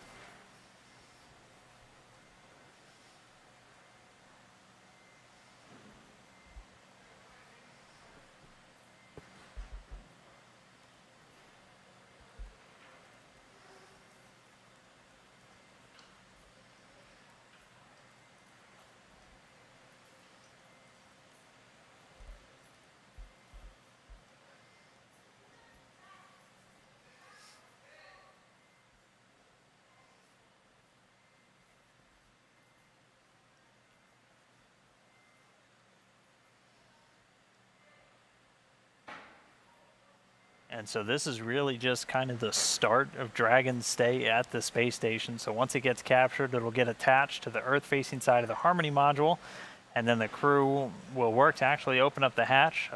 As we said a little bit earlier, they're supposed to open up the hatch tomorrow, but it's not unusual for the crew to kind of get ahead of their timeline and to move in and open the hatch up early. Packed inside of Dragon, there's thousands of pounds in that pressurized section. There's a little over 670 pounds of just crew supplies. That's everything from food to clothes and just other perishable items for the crew on board. The lion's share of all the cargo on board, though, is science investigations. There's over a ton of science packed on board the spacecraft today. And those experiments are going to be everything from studying things in the medical industry, flown by pharmaceutical companies here on Earth doing research, to a couple of technology demonstrations. There's actually even a small payload inside that's going to be attached to another spacecraft that's going to deploy satellites once that spacecraft leaves. So a lot of stuff inside of Dragon. Once they get the hatch open, they'll have a couple of weeks to unload and actually execute a lot of the science before it gets packed back inside Dragon for the trip home.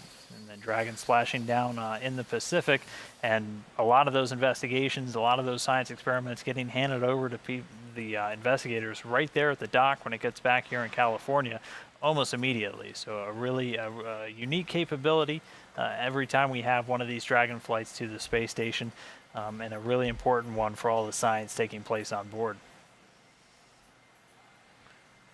So on the left-hand side of your screen, that's the camera at the very end of that Canadarm, looking at the Dragon. And then on the right-hand side of your screen, you have a view from the Dragon looking back. So you can see the International Space Station's habitable modules right now from the Dragon camera. This is an infrared camera, which is why there's no color. So right now, on an infrared camera, anything that's light means that it's really hot. Anything that's really dark means that it's cold. The ISS is incredibly hot compared to the coldness of space behind it, so it appears very white in that image. That camera is inside that GNC bay door currently open, along with the other sensors that help Dragon keep track of its position and attitude.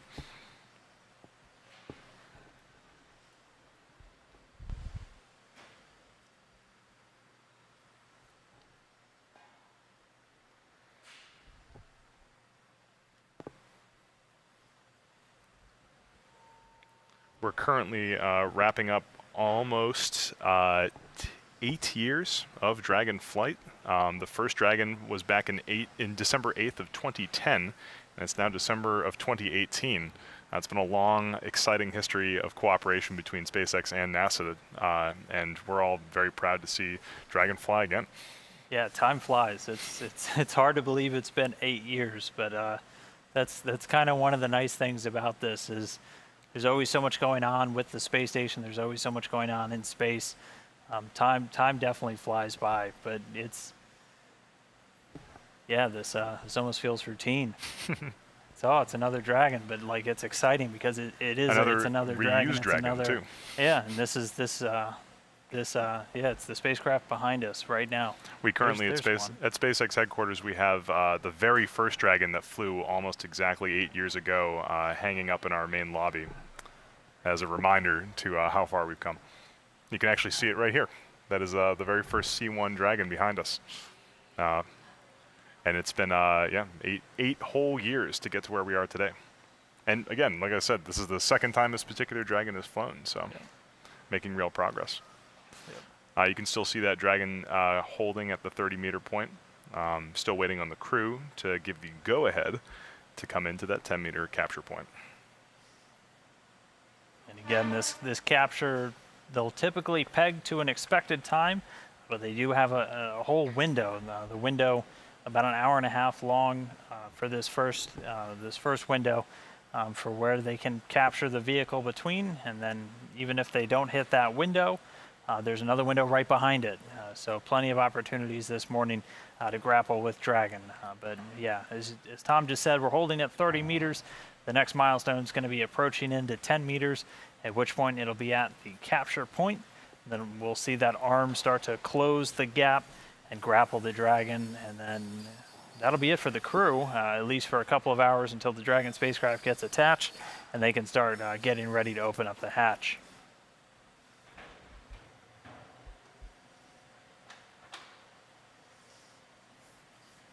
And Tom, we're already over Africa.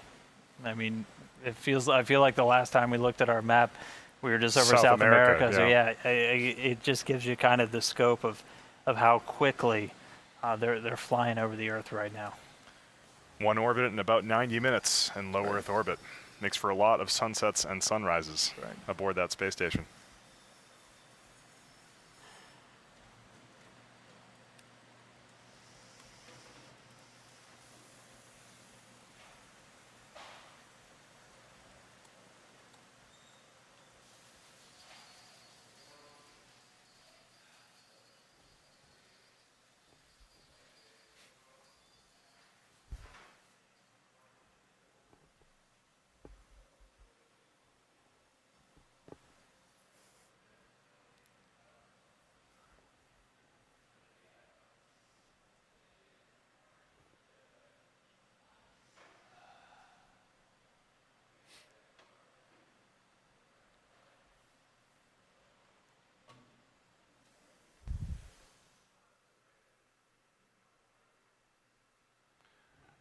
As Dan mentioned, we are flying over the western coast of Africa right now. SpaceX has a ground station in Gabon, where we're picking up some of the direct-to-ground video from that space station, or from the Dragon.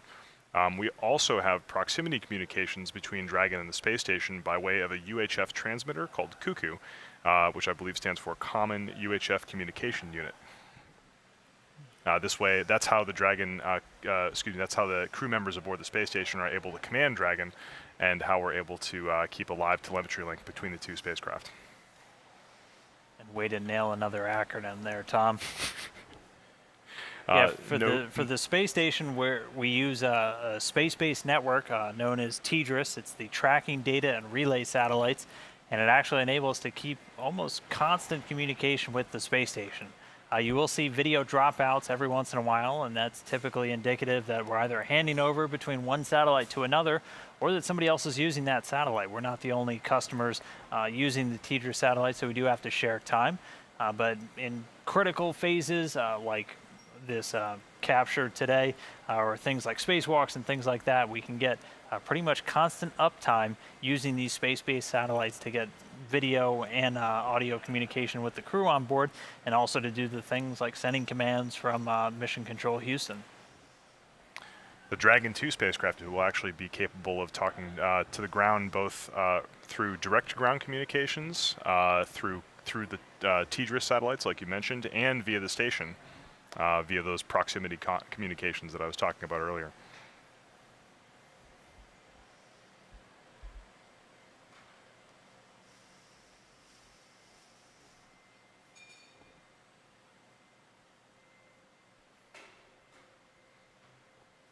Just an interesting point of trivia. The radio that the Dragon is currently using to communicate with the International Space Station was brought up to the ISS by one of the last shuttle flights. That's the space shuttle paving the way for the future of commercial spaceflight.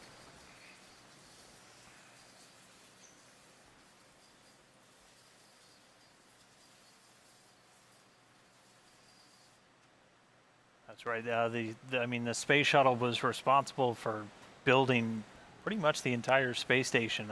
Most of these modules were brought up over different dozens of different shuttle missions, and then a number of modules also flying up on Russian rockets.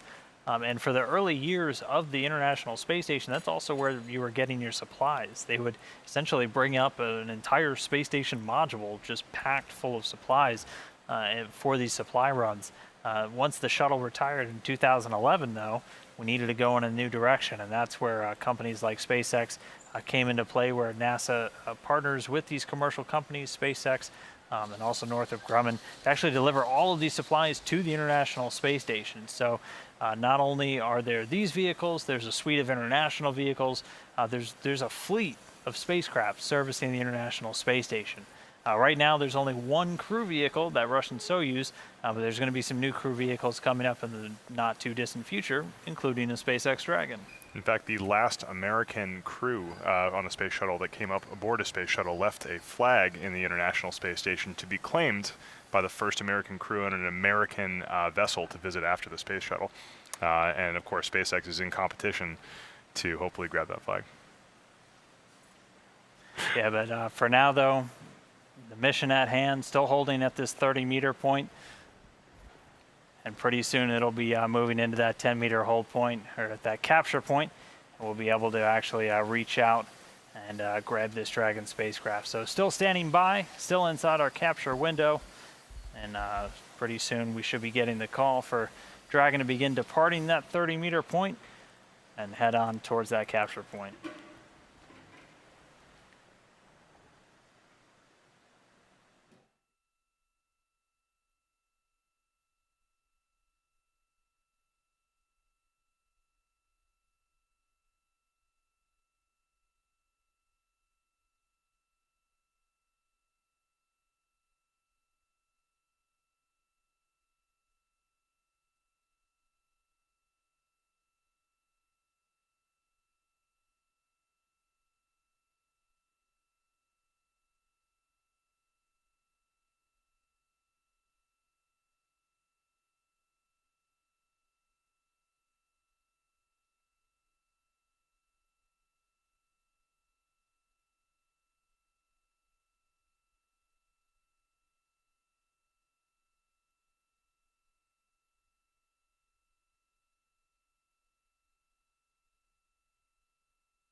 So we'll be getting the video back with station in a little bit. As you saw, we're in something called a handover. And as I talked about a little bit earlier, we have almost constant coverage with the space station.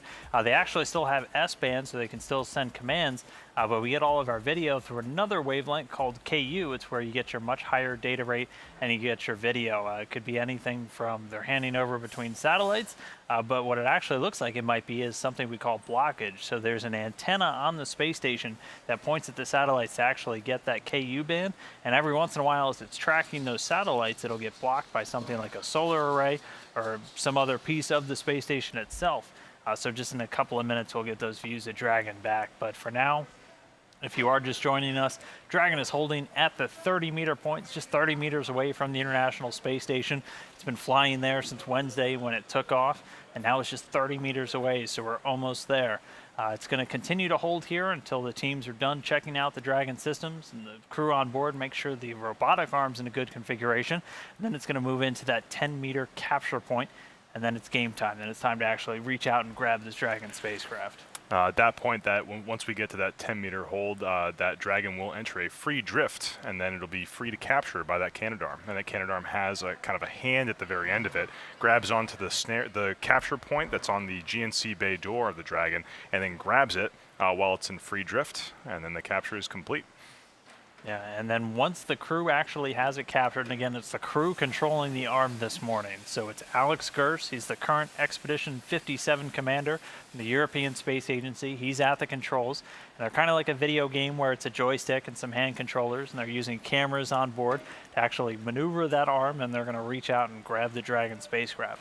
Once they do that, they're done for now, and they actually hand control over to the teams on the ground, which you can see on your screen on the right side here. Those are flight controllers and Mission Control Houston, and they're responsible for monitoring a lot of the systems and controlling a lot of the systems on board the space station, but they're also going to be responsible for actually attaching Dragon to the space station today. And Dragon is attached by a berthing, which is a little bit different than docking, but berthing actually involves bolting from the inside that Dragon to the common berthing mechanism on the International Space Station. And the reason why Dragon uses the berthing process is because it allows us to have a much larger hatch, so we can bring in much bigger pieces of cargo than for a docking mechanism. Yeah, it's a little bit slower process, and berthing always requires somebody else to be kind of in the loop. So Dragon arrives, there has to be somebody on board the space station to actually reach out and grab it, and then somebody to attach it. So there always needs to be somebody kind of facilitating the whole process.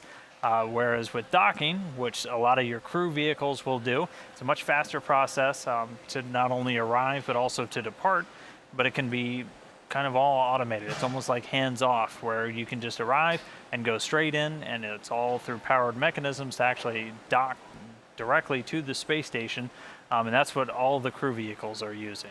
And one of the big things is it is a much faster process. So with the actual berthing, you have to bolt them in place and then unbolt them, and that does take quite a bit of time. With a crew vehicle, if you need to get out of there in a hurry, you want to be able to, and that's why they use docking. And right now, the Soyuz module uses docking. SpaceX's Dragon 2 will also use docking by way of the International Docking Adapter, which was brought up by a SpaceX mission previously.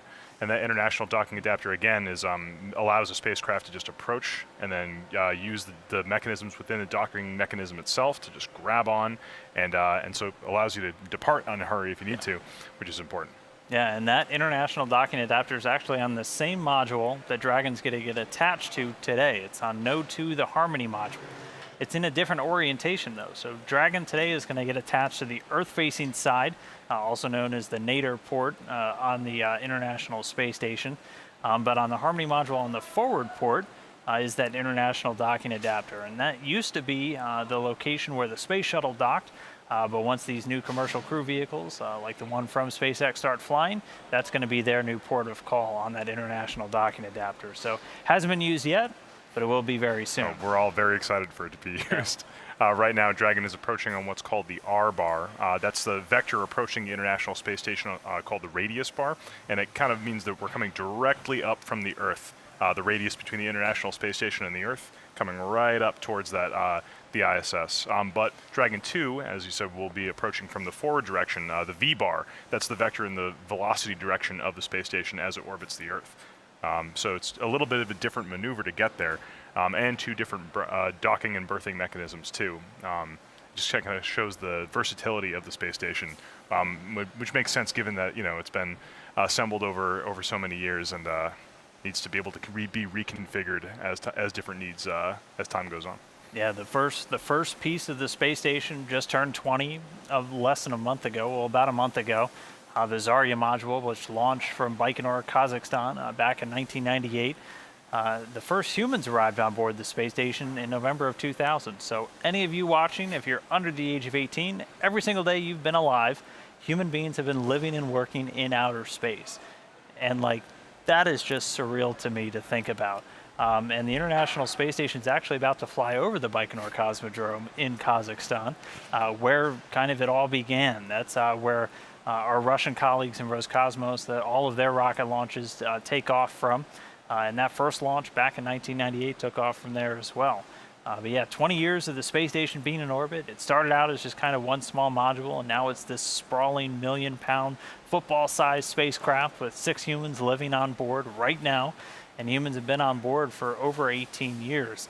And they're doing everything from research on just how to live in space, because that's important to know if you're going to go to places like back to the moon or onto Mars. You need to know how to live really long durations of time, and the space station is in the perfect location. It's just 250 miles up, relatively close in terms of distances when you start talking about going to space, to learn all of those things. It's true. Having that the ISS right there in orbit is very useful for communications to and from the ground. Even at the moon, there's several seconds of delay in radio communication to go back and forth from the moon. And at Mars, it's even worse. It can be sometimes up to 20 or 40 minutes round trip at the speed of light just for communications from Earth to get all the way to Mars and then back. So those instantaneous communications that we're hearing, or near instantaneous communications between the Earth and the International Space Station, are essential for conducting that kind of close-in science, and also allow maneuvers like the berthing maneuver that we're about to see. Once we're grappled and the ground is actually in control of that Canadarm, bringing it into the common berthing mechanism. Yeah, the space station, we're developing a lot of these technologies that are going to be necessary to actually send humans way out beyond our local neighborhood, really, what we call low Earth orbit, just within a couple of hundred or even a couple of thousand miles off the Earth's surface. With the space station, we're able to do a lot of things on the ground. So in that room you're looking at on the right, Mission Control Houston, they're actually flying the space station. They're controlling all of the different systems, at least on one entire half of the space station, and working with different control rooms all around the globe, all in tandem, all at the same time, every single hour, every single day.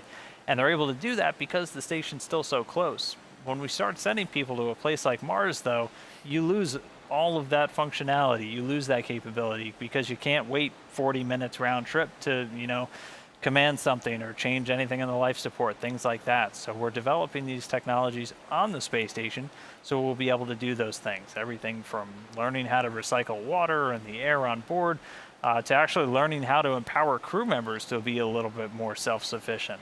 We'll be doing some tests where we mimic some of those communication delays, but we want to try to empower them through different types of technology to actually have access to repair manuals and other things like that. Is when you're kind of out there millions of miles away from home and it takes 40 minutes just to have, how are you this morning? Good. Mm-hmm. Having somebody walk you through fixing something as complex as your oxygen generation system won't be feasible. So we're learning how to not only develop those, but learn how to maintain them and empower the crew members to do that on board. Even the robotic missions that are taking place on Mars right now need to have a high degree of autonomy to be able to make the decisions they need to complete the science objectives. The Mars rovers right now, the Curiosity rover has algorithms built into its computer that allow it to make real-time decisions rather than wait to be commanded from all the way back from Earth. Again, a 40-minute round trip doesn't really help you with long-term science goals. It takes a long time to communicate. So if the controllers on the ground at JPL give it a command to go to that distant objective over there, it then falls in the flight computer of that Curiosity rover to avoid obstacles, drive around rocks. And that's the kind of technology we're going to have to continually develop, and what the science aboard the International Space Station helps us develop as we set our sights on Mars and beyond. Yeah, and it's kind of surreal to think about what these automated computers, because Dragon is pretty much flying itself this whole time. Too, for the robotic camera. Sounds like they're getting some conversations now with the team in Houston and the crew on board the space station. Should hear. There's Serena on Chancellor. We were just checking our data down here. We were looking for the camera angles per step 3.2 in the Dragon capture procedure. I'll be taking a look. You can even hear that small amount of delay. Yeah, and again, those voices you're hearing just there. So that's Serena on Chancellor. She's a NASA astronaut. She's currently on board the space station. She's in kind of the backup role for today's operations to actually capture Dragon. She's assisting the current commander, Alex Garce, who's going to be at the controls, but she's doing all the voice communications between the station and that Capcom there in Houston.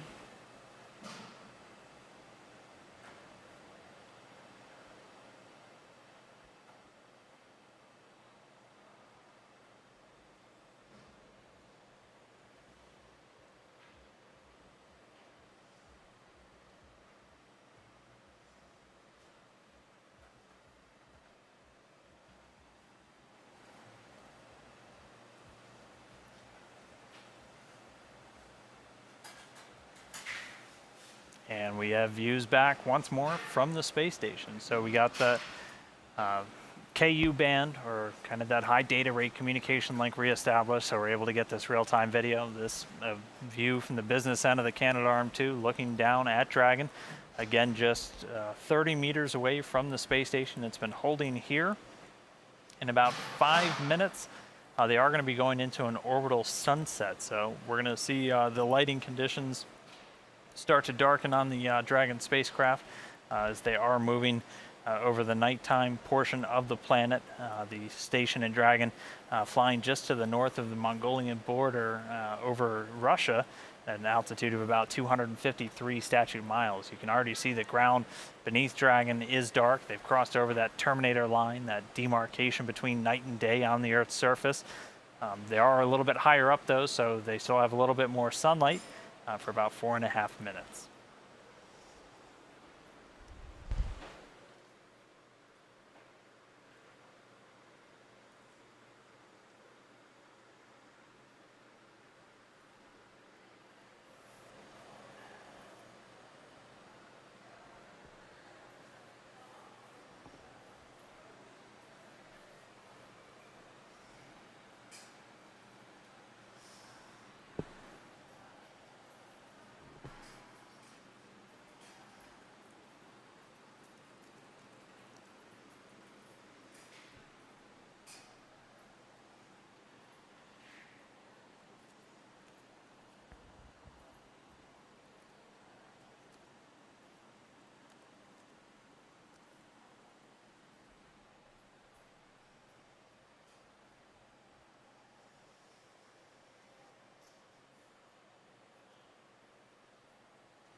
Station on 2, crew ready for Dragon approach to capture point.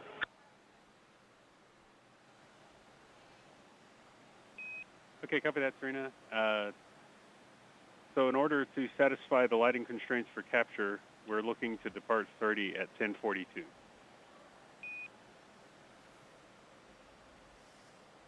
Copy, 10:42. And so you just heard that exchange. So Dragon right now, it's just 30 meters away.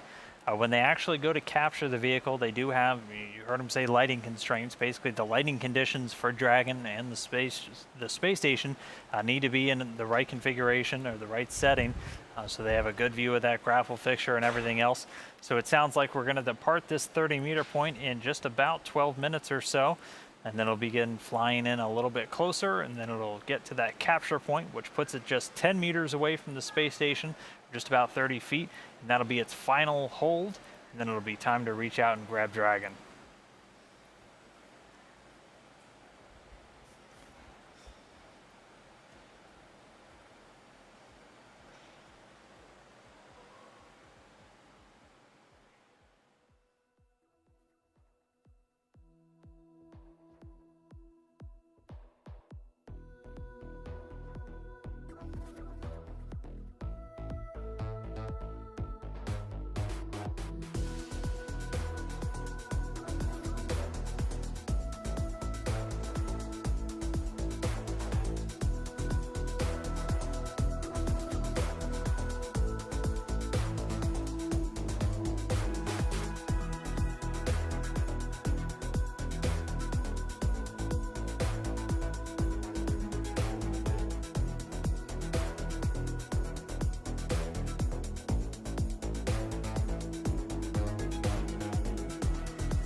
Station Houston on Space Ground 2 for Dragon.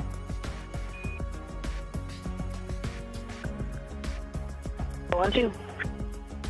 All right, Dragon is ready to proceed to the capture point. Expect approach to resume shortly. Copy, Houston.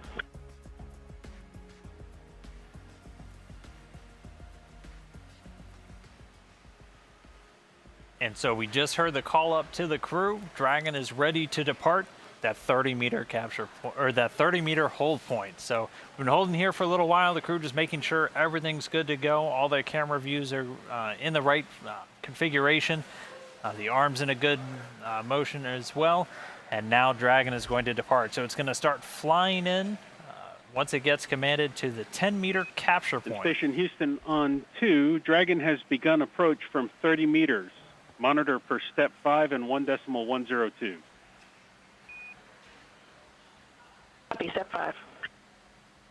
And there we go. Confirmation Dragon now getting closer. It's in motion again. Well, we did give the command for the Dragon to proceed. It's now going to use its 18 Draco thrusters to get just a little bit closer to the ISS, going from that 30-meter point all the way into the 10-meter point. I mean, 10 meters is not that far, given where it was when we came out on this webcast. It was out of the 250-meter point all the way down to 10. We're just a stone's throw away from the astronauts in the ISS. Yeah, and so once it gets there, it's gonna hold. It's gonna kind of hover again, but this will be the last point. And then it'll go into what's known as free drift, as Tom was talking about earlier, basically disabling all of its thrusters to just kind of put it freely out there, hovering away from the space station. And then it'll be time for Alex Kursk to command that station robotic arm to reach out and grapple with the Dragon spacecraft. They're going to probably wait until we get better lighting conditions, and right now sunrise is scheduled to take place at 3:05 a.m. Pacific time here in Hawthorne.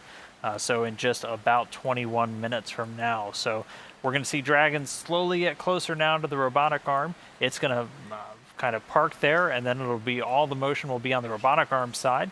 We'll probably wait and see for those better lighting conditions, just to make sure they have everything lined up correctly with the robotic arm and that capture point on Dragon, and then it'll be time to grab it. So we're in motion again.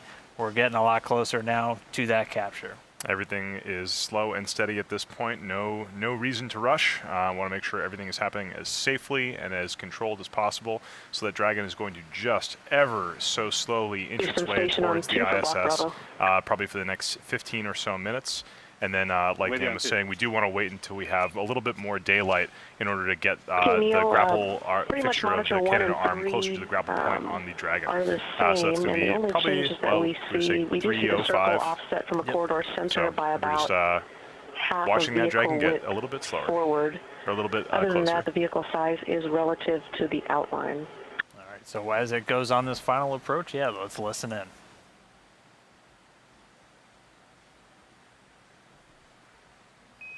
All right, copy that, Serena. That's a good report.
Station Houston on Space to Ground 2 for Dragon. 1, 2. Okay, Serena, we had a failure here on the ground that's going to impact our next scheduled communications path. We're working on filling that gap, and I just want to give you a heads up now. In 10 minutes, we're going to go ahead and call you back and give you a status of where this is put up.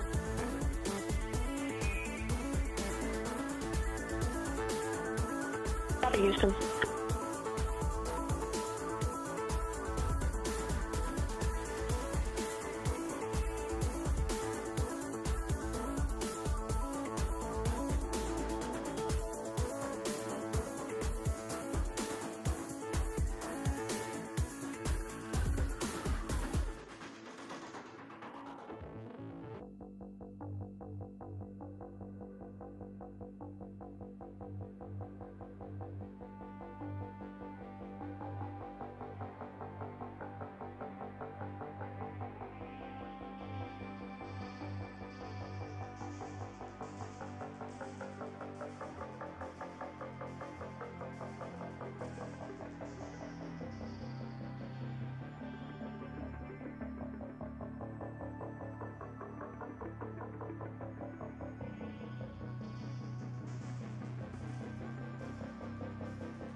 Houston Station on 2 for Block Bravo. Everything looks pretty centered up on both monitors.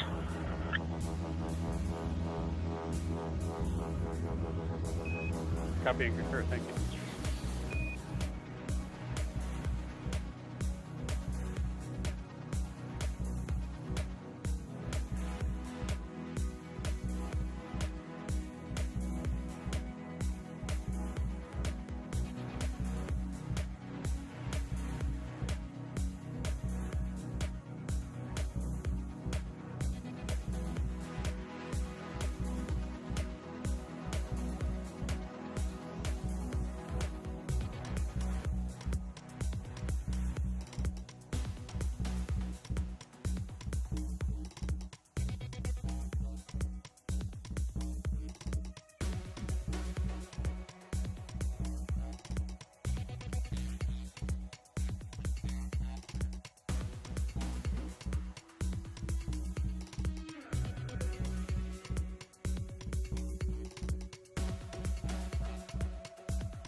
Station Houston on Space to Ground 2 for Dragon.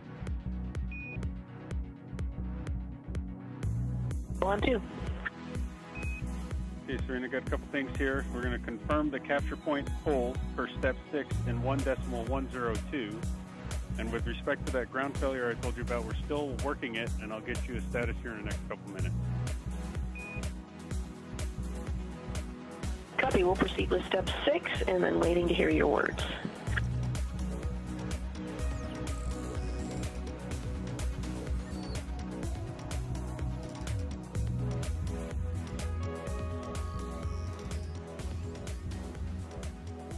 All right, and we just heard the call up to Serena-On Chancellor. Dragon is at the capture point. So right now it's just 10 meters away from the space station, just about 30 feet.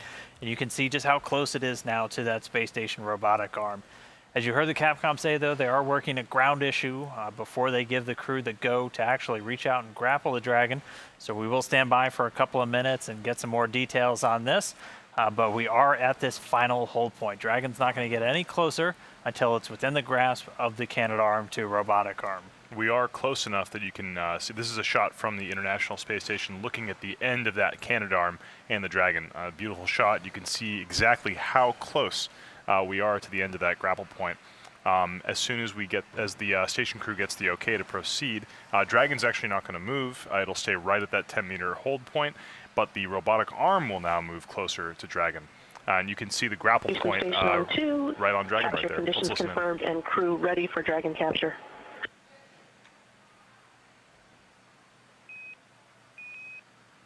And Houston, copy. Standby 1. And so that real quick was just Serena confirming the crew is configured and they're ready to go. So now it's just the teams over there in Mission Control Houston working this ground issue. And then once that gets figured out, they'll give the go to the crew to actually reach out and capture Dragon. Again, we have a capture window, so this isn't all timed to a very specific second or minute.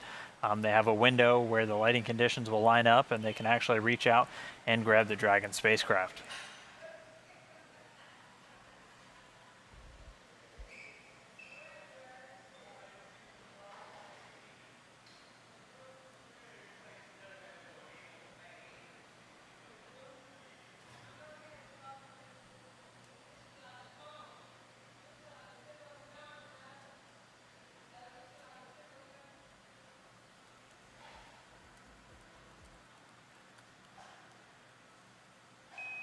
And Station Houston on Space to Ground 2 for Dragon.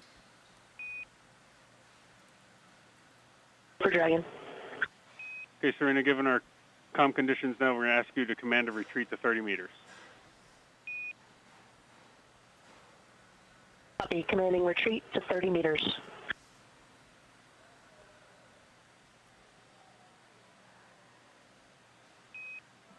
And Station Houston on 2, due to the failure on the ground here, we will be losing our next compass, and we will be back with you at around 11:50. Copy on the comm and 11:50.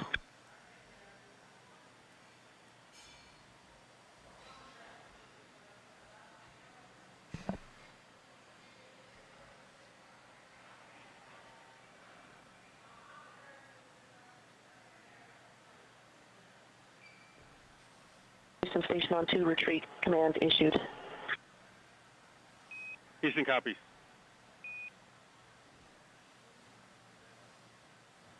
All right, well, right now you're going to see Dragon slowly start to fly away now. So the crew just sent a command to Dragon to depart from this 10-meter point back to the 30-meter while the teams down on the ground continue to work that communications issue. So Dragon got to that capture point, but they're still working an issue on the ground with communications with the space station. So while they continue to work that issue, they just have the crew give the command to send Dragon back to the 30-meter point, where it's going to hang out for a little while they continue to work this issue on the ground. As we said before, this really is a slow and steady wins the race kind of event. Dragon has power from its solar panels and has batteries on board, and is totally cool hanging out until the station is ready to grapple it.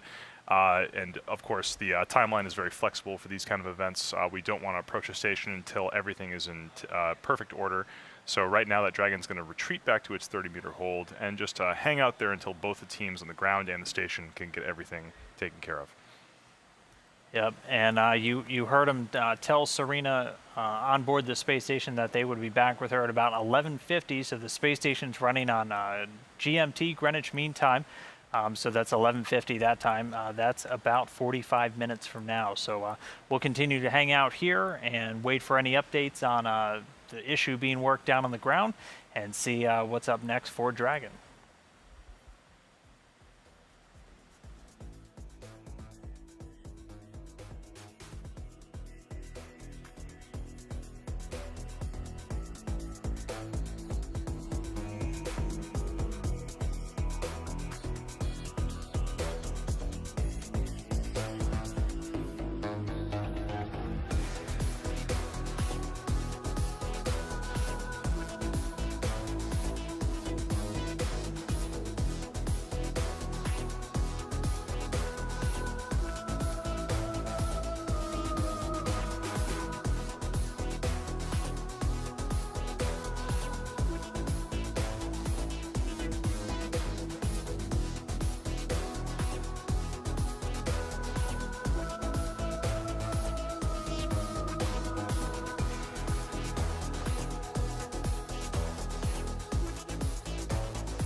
Station Houston on Space to Ground 2 for Dragon.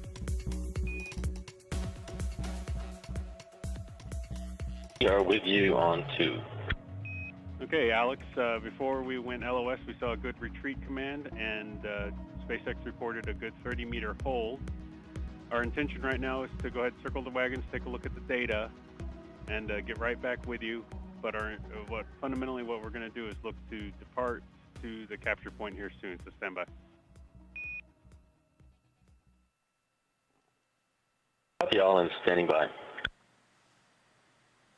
All right, and we're back. If you're still hanging here with us, we did get that communication back with the International Space Station. It took a little while. They've been working with the ground issue, but as you just heard that conversation between the Capcom in Houston and Alex Gerst on board the space station, we're back. There's Dragon, 30 meters away from the space station. We were there a little bit earlier, but we're back there now. Right now, the teams are doing a go, no-go poll. They're going to try to move through real quickly to get Dragon back into that capture point to try and capture it finally with this robotic arm. All is good with Dragon right now. Like we said earlier, Dragon has its solar arrays extended and is capable of just hanging out until the crew on the ISS is ready to grapple it. When given the command, it'll go back to that 10-meter capture hold. And then if we're lucky, it'll proceed into a free drift state and accept the grapple. That'll be hopefully contingent on the crew giving us the okay soon. Station Houston on Space to Ground 2 for Dragon approach.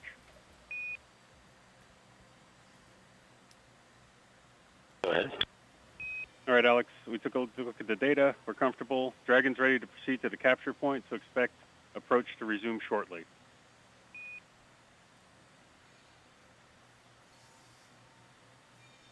We copy all, and we're monitoring the upcoming approach.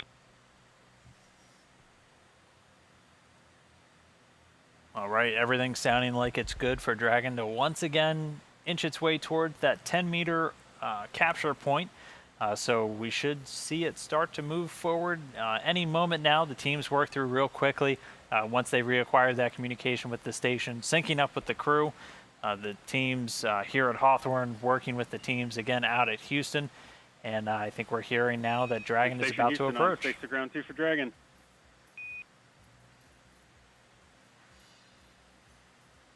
Go for Dragon. Okay, Serena, Dragon has begun the approach from 30 meters. Monitor for step 5 and 1.102. Copy step 5. You heard that Dragon has been given the go-ahead to approach again to 10 meters. Dragon and the International Space Station are currently over Ukraine. However, it looks like it's a little bit cloudy down on the Earth, so we're not seeing too many land features there. But still a beautiful view of the Dragon as it holds, or as it begins its approach from 30 meters to 10 meters for its eventual grapple. That's right, this 10-meter point, that's the final kind of checkpoint gateway that we'll see today. And then Dragon's done moving, and it's time for the robotic arm to spring into action. It's going to be Alex Gerst. He's the commander on board the space station. He's the one at the controls. You're going to hear Serena Chancellor, a NASA astronaut on board. She's backing him up, and she's going to be relaying kind of status updates as Dragon makes this final approach to the teams down in Houston. And then once it arrives again at that 10-meter hold point, it'll go into its free drift, and then it'll be over to Alex to control that arm to reach out and capture Dragon. You can see on the right-hand side of your screen that is a camera at the end of the Canadarm, that 57-foot robotic arm that extends out from the station. And as Dragon gets closer and closer, we'll see it grow larger in that frame of view. And then when the Dragon stops, it'll be up to the arm to move into that capture point. You can actually see, this is a great shot right here. It shows just how close we are to capture. This is from another point on the International Space Station looking towards the Dragon and that arm. And it may be tough to distinguish the movement of the Dragon apart from the rotation of the Earth underneath it, but it is moving right now. Like we've said many times during this webcast, slow and steady wins the race here. With you on 2. Okay, the views on monitor 1 and 3 are the same. Everything is pretty much centered up except the vehicle is about, and the strobe is about half a width forward. Okay, copy all. Thanks, Serena. And for those that have been following along, this is a camera actually inside the International Space Station pointing at the screen that the crew is using to monitor Dragon's approach. So this is exactly what the crew is looking at this very moment. And there's a number of overlays on it. Now, you'll hear them talk about things being about half a width out. You can see kind of an outline of Dragon. As it does this approach, it usually won't be exactly inside of there. They have a kind of a range that they're looking for Dragon to be around. As you heard Serena on Chancellor Radio down, it's about half a width outside there. But the team's expecting that, and everything's still good with Dragon's approach.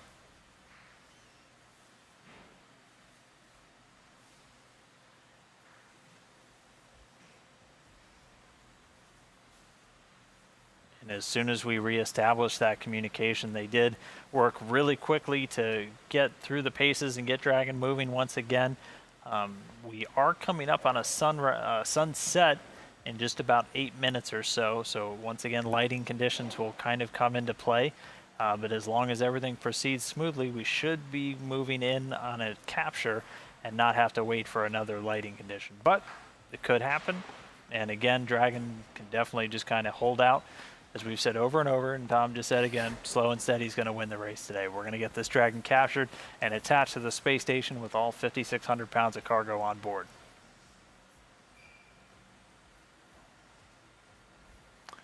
As we approach that sunset, Dragon is free to approach right now to the 10-meter hold, and that isn't exactly dependent on the sunlight conditions, but the grapple action is dependent on the sunlight conditions. The crew at the International Space Station is only going to grapple it if it's freely visible inside the sun, and right now we are rapidly approaching that sunset. You can actually see the Earth darkening underneath on this view right here. Approaching that Terminator line.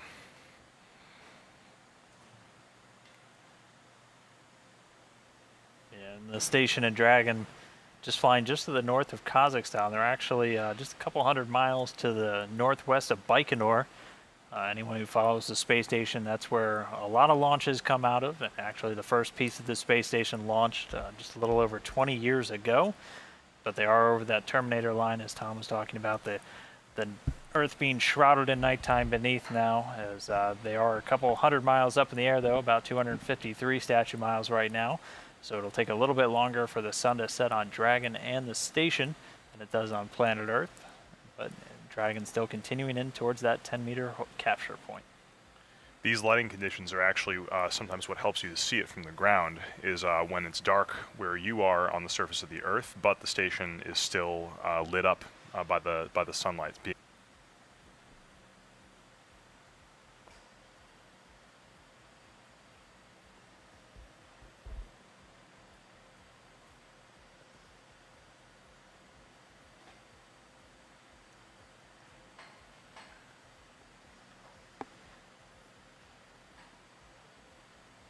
And just to recap what's still ahead, true, unless they, again, work really quickly to get that open. But once the hatches are opened, it kicks off a couple of weeks of really intense activity for the crew on board the station, which right now is at a full 6 crew members, with the arrival of 3 a little bit earlier this week.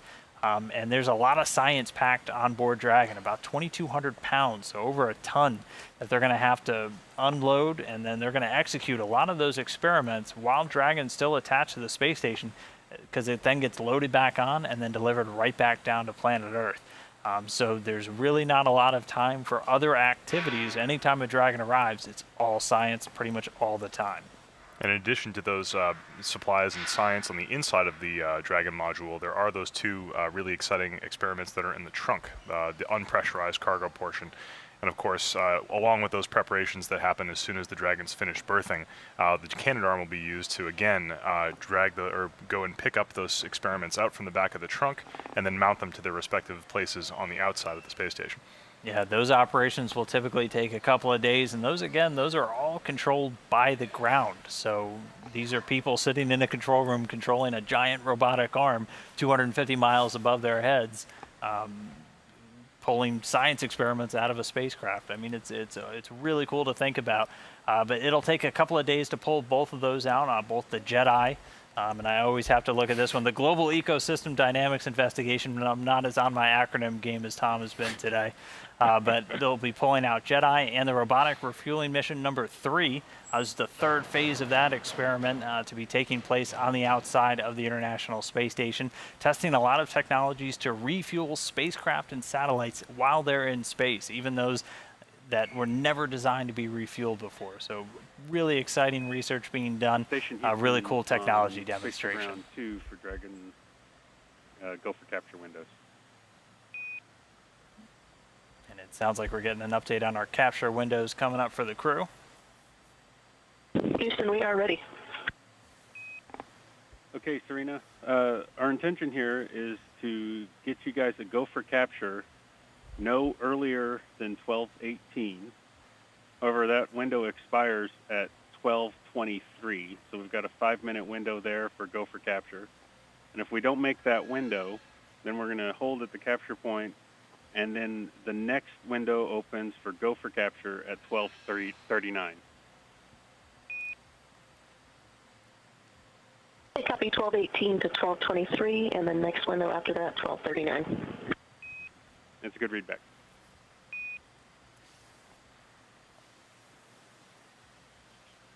All right, so those times that you just heard relayed up to Serena on Chancellor. So the International Space Station operates in Greenwich Mean Time. When you have control centers all around the globe and the space station circling the globe, we had to basically come up with what time zone are we in, and everybody had to stick to it.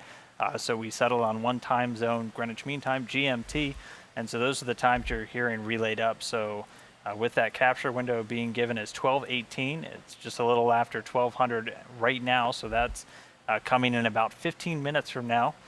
They'll have to have Dragon at that capture point and everything ready to go with the crew and the arm to kind of hit that last-minute lighting window. If they're not able to do that, they'll just kind of stand down for about 15 minutes or so, and then at 12:39 GMT, so in about 35 minutes from now, they'll get the go again to reach out and capture the Dragon.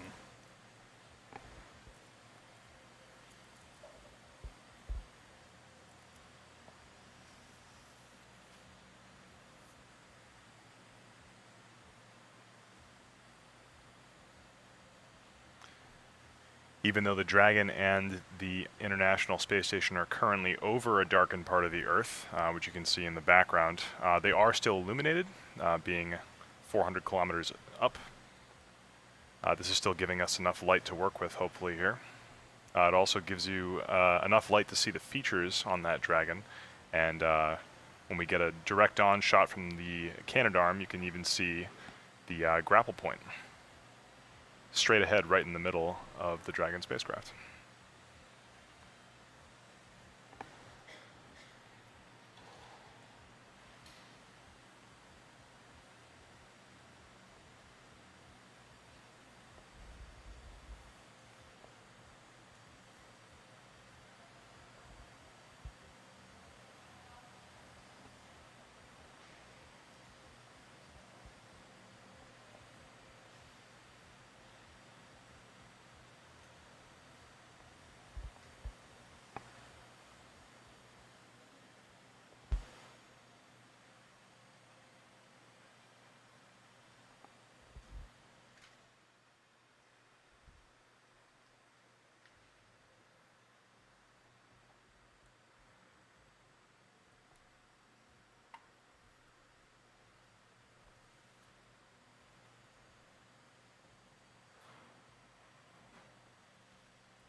That Dragon just continues to get closer to the ISS cameras, filling up more and more of the view.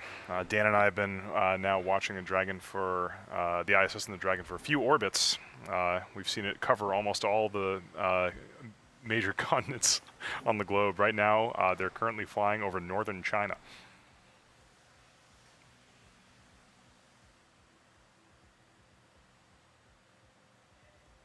Dragon getting really close now to this 10-meter point.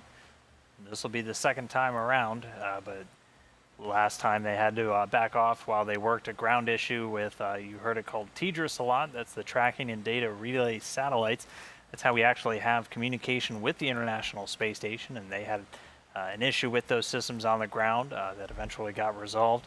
And as you can see, we're back in communication with the space station, obviously, as we're getting this live video down. But everything, again, continuing to progress smoothly. This another peek inside the interior of the space station, looking over the crew's shoulder at the monitor that they're using to watch Dragon during this final approach. And as soon as it hits that 10-meter point, it'll be over to the crew to get the go to capture, reaching out with that robotic arm, fixing to the grapple fixture, and then we are just about at that capture point.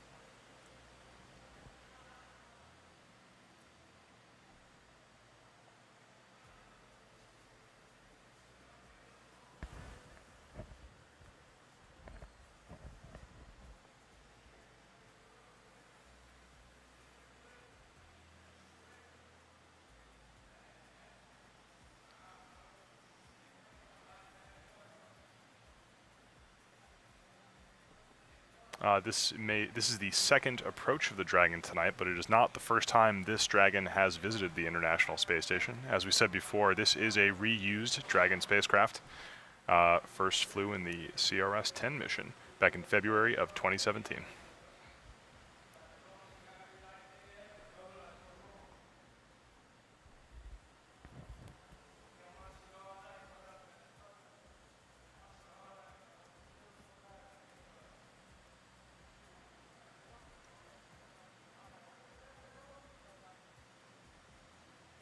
So yeah, Dragon getting closer and closer. This is a camera view we're going to see a lot of, and especially as that arm starts moving in, because this is a camera sitting right on the end of the space station's robotic arm. That robotic arm called the Canaveral, and this is sitting right on top of what's known as the LEE, and that's an acronym that stands for the Latching End Effector. That's essentially the hand of the space station's robotic arm. It's used not only to hold the robotic arm, there's one on either side of it. So one end right now holding itself to the International Space Station, the other going to be used to grapple with that Dragon spacecraft. This arm, very versatile, used for a whole bunch of different operations, not only just capturing spacecraft, but also flying spacewalking astronauts around, and was used to build the International Space Station piece by piece. So it's under the control of astronauts on board right now, who got it into its current position just a little while ago when we started all of these final rendezvous procedures. And it's going to be Alex Gerst inside, the current station commander, who's going to be controlling this arm, driving it in and capturing Dragon out of the sky.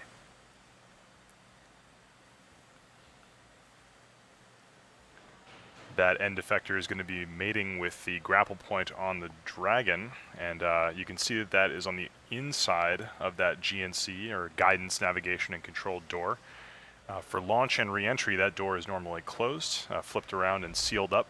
On the outside is the same thermal protection system material that we have on the outside of the Dragon that helps protect it from the atmosphere and from that re-entry heating.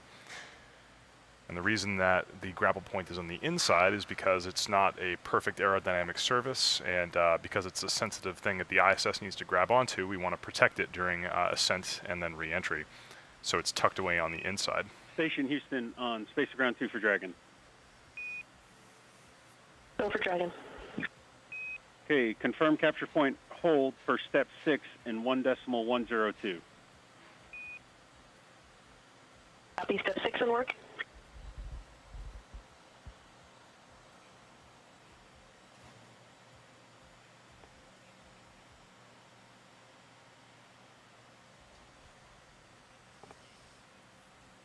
All right, so Dragon is at that capture point once more. This kind of feels familiar, Tom, but it is sitting 10 meters away from the International Space Station right now. So what the teams are going to do is quickly do their go, no-go polls again, making sure that everything's good on the station side and on the Dragon systems to give the crew the go to actually reach out now with that station robotic arm and capture the Dragon.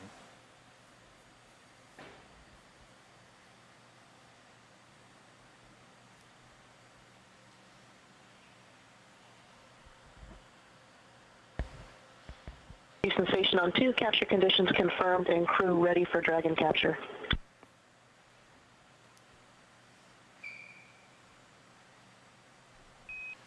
And Station Houston on Space to Ground 2, you are go for the capture sequence. Perform step 4 in 1.110 Dragon capture. Begin monitoring the back away cue card.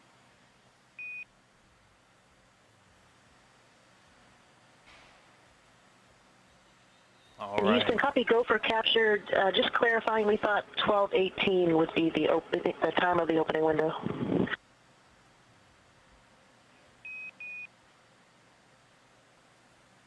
Yeah, we were more efficient than planned, Serena. Copy that, Houston, go for capture.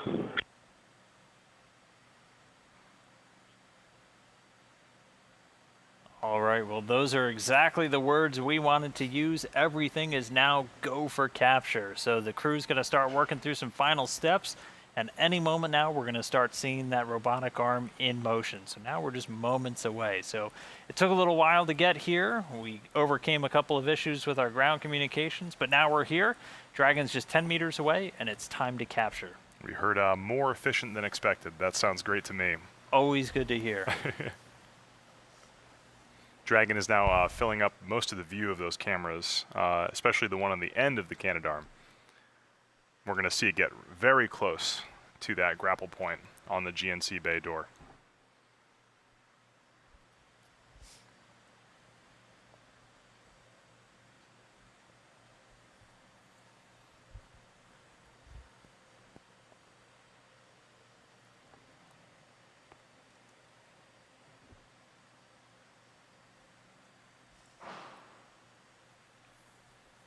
As we mentioned earlier, at this point, Dragon's actually not doing any more moving. It is holding at the 10 meters point, and from now on, it is the station crew moving the Canadarm towards the Dragon.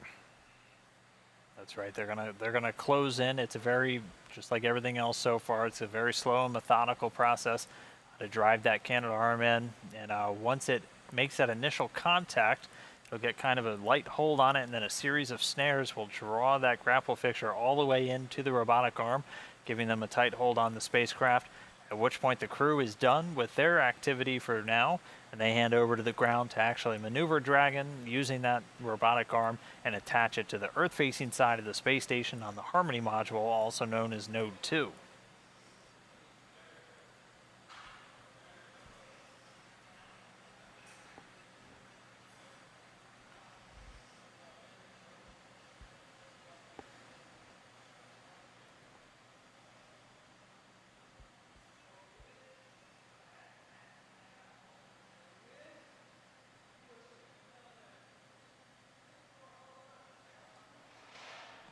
Now, my experience has mostly been with the Dragon spacecraft approaching the International Space Station, but Dan, I imagine you've seen a lot of vehicles visit the ISS and have a lot of experience seeing not only Dragons, but Soyuz, Progress, all the visiting vehicle family of the International Space Station come to dock and berth. Yeah, and it's always interesting because they all kind of have their own little differences between how they do that. Obviously, with today, being a berthing, so you have the grapple portion of it, whereas with like a Soyuz or a Progress, it's all a docking and they just kind of drive straight in. I typically tend to prefer those personally just because they're usually a little bit quicker. But I mean, they're always interesting operations. Like, it's still space flight, it's still crazy stuff happening 250 miles above us. But it's always fun to see a vehicle arrive at the space station. It always means a flurry of activity both before, during, and after. So especially with Dragon here now for the crew, they're going to be really busy, and there's going to be a bunch of new science experiments that they're going to bring off and work on. And those are always interesting to track along, working on all these different disciplines, from monitoring the Earth below us to doing new research on drug breakthroughs and things of that nature as part of the U.S. National Labs. So yes, it's always interesting to see a vehicle get there just because of all of the other kind of the cascade of events that it always brings with it. It is pretty cool that we have this international laboratory that has so many different types of vehicles coming to visit. It really kind of shows how much of a collaborative effort it is between all the nations of the Earth and the ones that are involved in the International Space Station. Everyone kind of pulling their weight and to bring up science and humans to and from. It's pretty cool. Traffic's been busy too. I think this is about the 4th vehicle to arrive at the space station within the last couple of weeks. We had a Cygnus a little while ago, a Russian Progress vehicle, a Russian Soyuz spacecraft just earlier this week arrived on Monday, and now a Dragon. So it kind of feels like the end of the year. We're getting towards the holidays, but nope. The traffic always picks up for the space station. All the kids are coming home. Yeah, everyone's coming home. And this isn't even the end of the year. This isn't even the last kind of big thing for the year. So Dragon's going to attach, and then 3 of these crew members are coming home in just about 12 days. 3 of them, including Alex Gerst and Serena Chancellor, who are doing this activity. They're actually scheduled to land along with Sergei Prokopiev coming up on December 20th. So for them, it's going to be a heck of an end to their mission. They've been on board the space station since June earlier this year, so That's wrapping crazy. up about 6 months for them. They were originally scheduled to come home a little bit earlier, but everything got kind of rescheduled with the Soyuz flight schedule.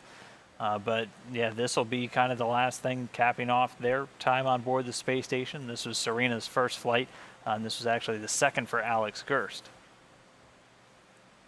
But we're almost at that capture. That station robotic arm going to slowly start maneuvering in. Again, it's Alex Gerst at the controls. He's using, it's kind of like video game controls. It's a joystick and a hand controller inside the space station. So he's going to be driving in, Serena Chancellor backing him up, making sure everything looks good with all their measurements and their camera views on Dragon, and also doing the voice comms with the ground. But you can see it ever so slightly getting closer now.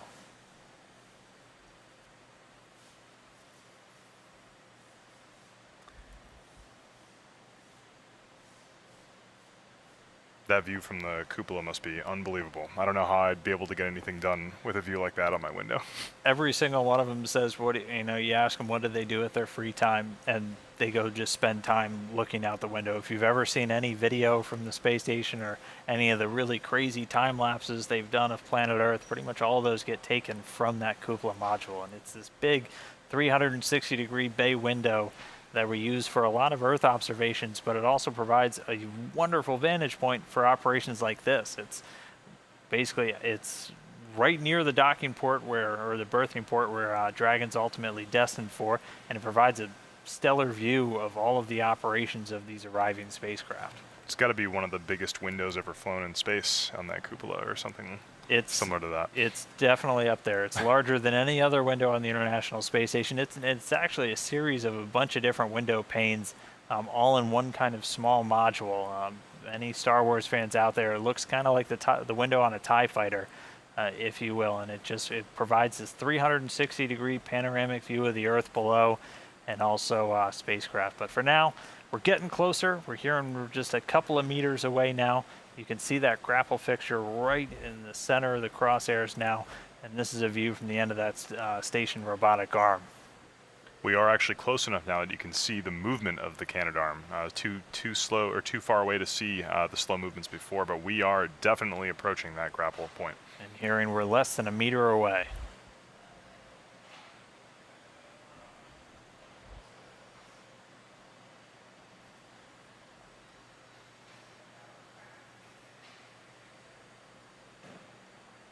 You can see on the left how far that arm has come. It's right up against the side of the Dragon now. All right, we're going to stand by for that initial capture.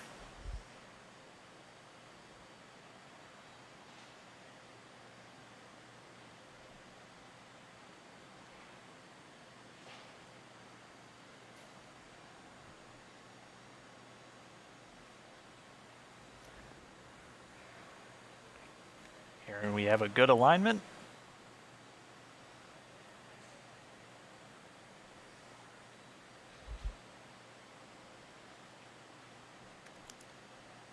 And the capture's been commanded.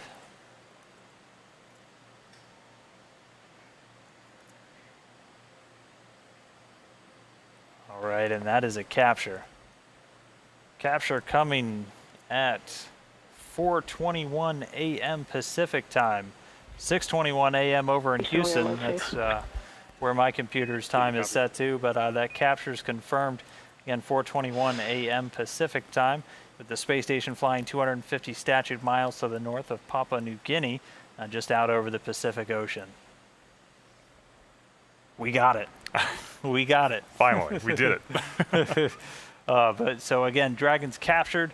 We'll stand by for a little bit. Usually the crew likes to offer some words, but they were able to do that successfully. Once they recovered from that ground communication issue, the teams got through all their procedures real quick, and now Dragon within the grasp of the Canadarm2 and just one step closer to being attached to the International Space Station.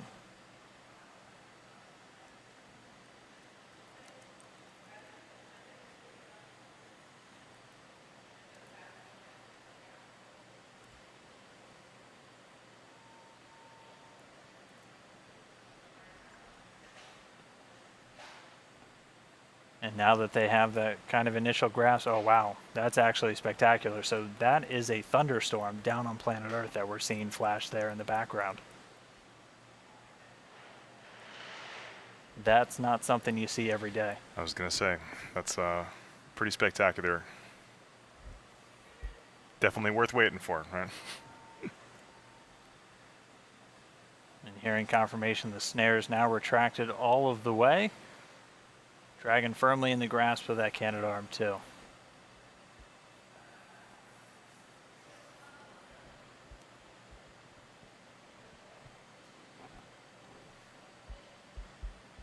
This has been an end to it's been an exciting journey for the Dragon spacecraft. It launched from Cape Canaveral back on Wednesday morning, and is finally now completing its outbound journey to the International Space Station.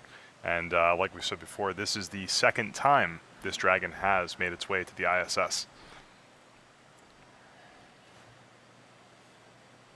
Houston Station on 2, we have confirmed capture. The arm is safe, and the International Space Station Expedition 57 crew would like to congratulate NASA, SpaceX, and the international partners for a successful launch and capture of the 16th SpaceX Dragon cargo resupply mission, enabling the ISS program to continue performing its science program on this unique laboratory in Earth orbit.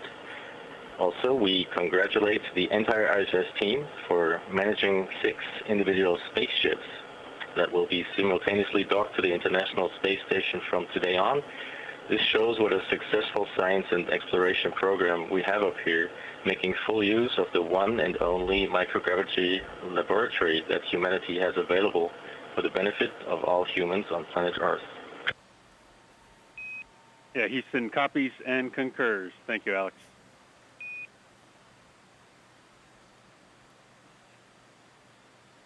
All right, so some great words from Alex Gers, who just executed that capture. Again, that capture coming at 4:21 a.m. Pacific time, 7:21 a.m. for anyone watching over on the East Coast. But Dragon now in the hands of the crew on board the International Space Station. Well, on behalf of SpaceX and NASA, I want to thank everybody for tuning in, either staying up late or waking up early for today's webcast. Now that Dragon's reached the International Space Station, it's set to return in January.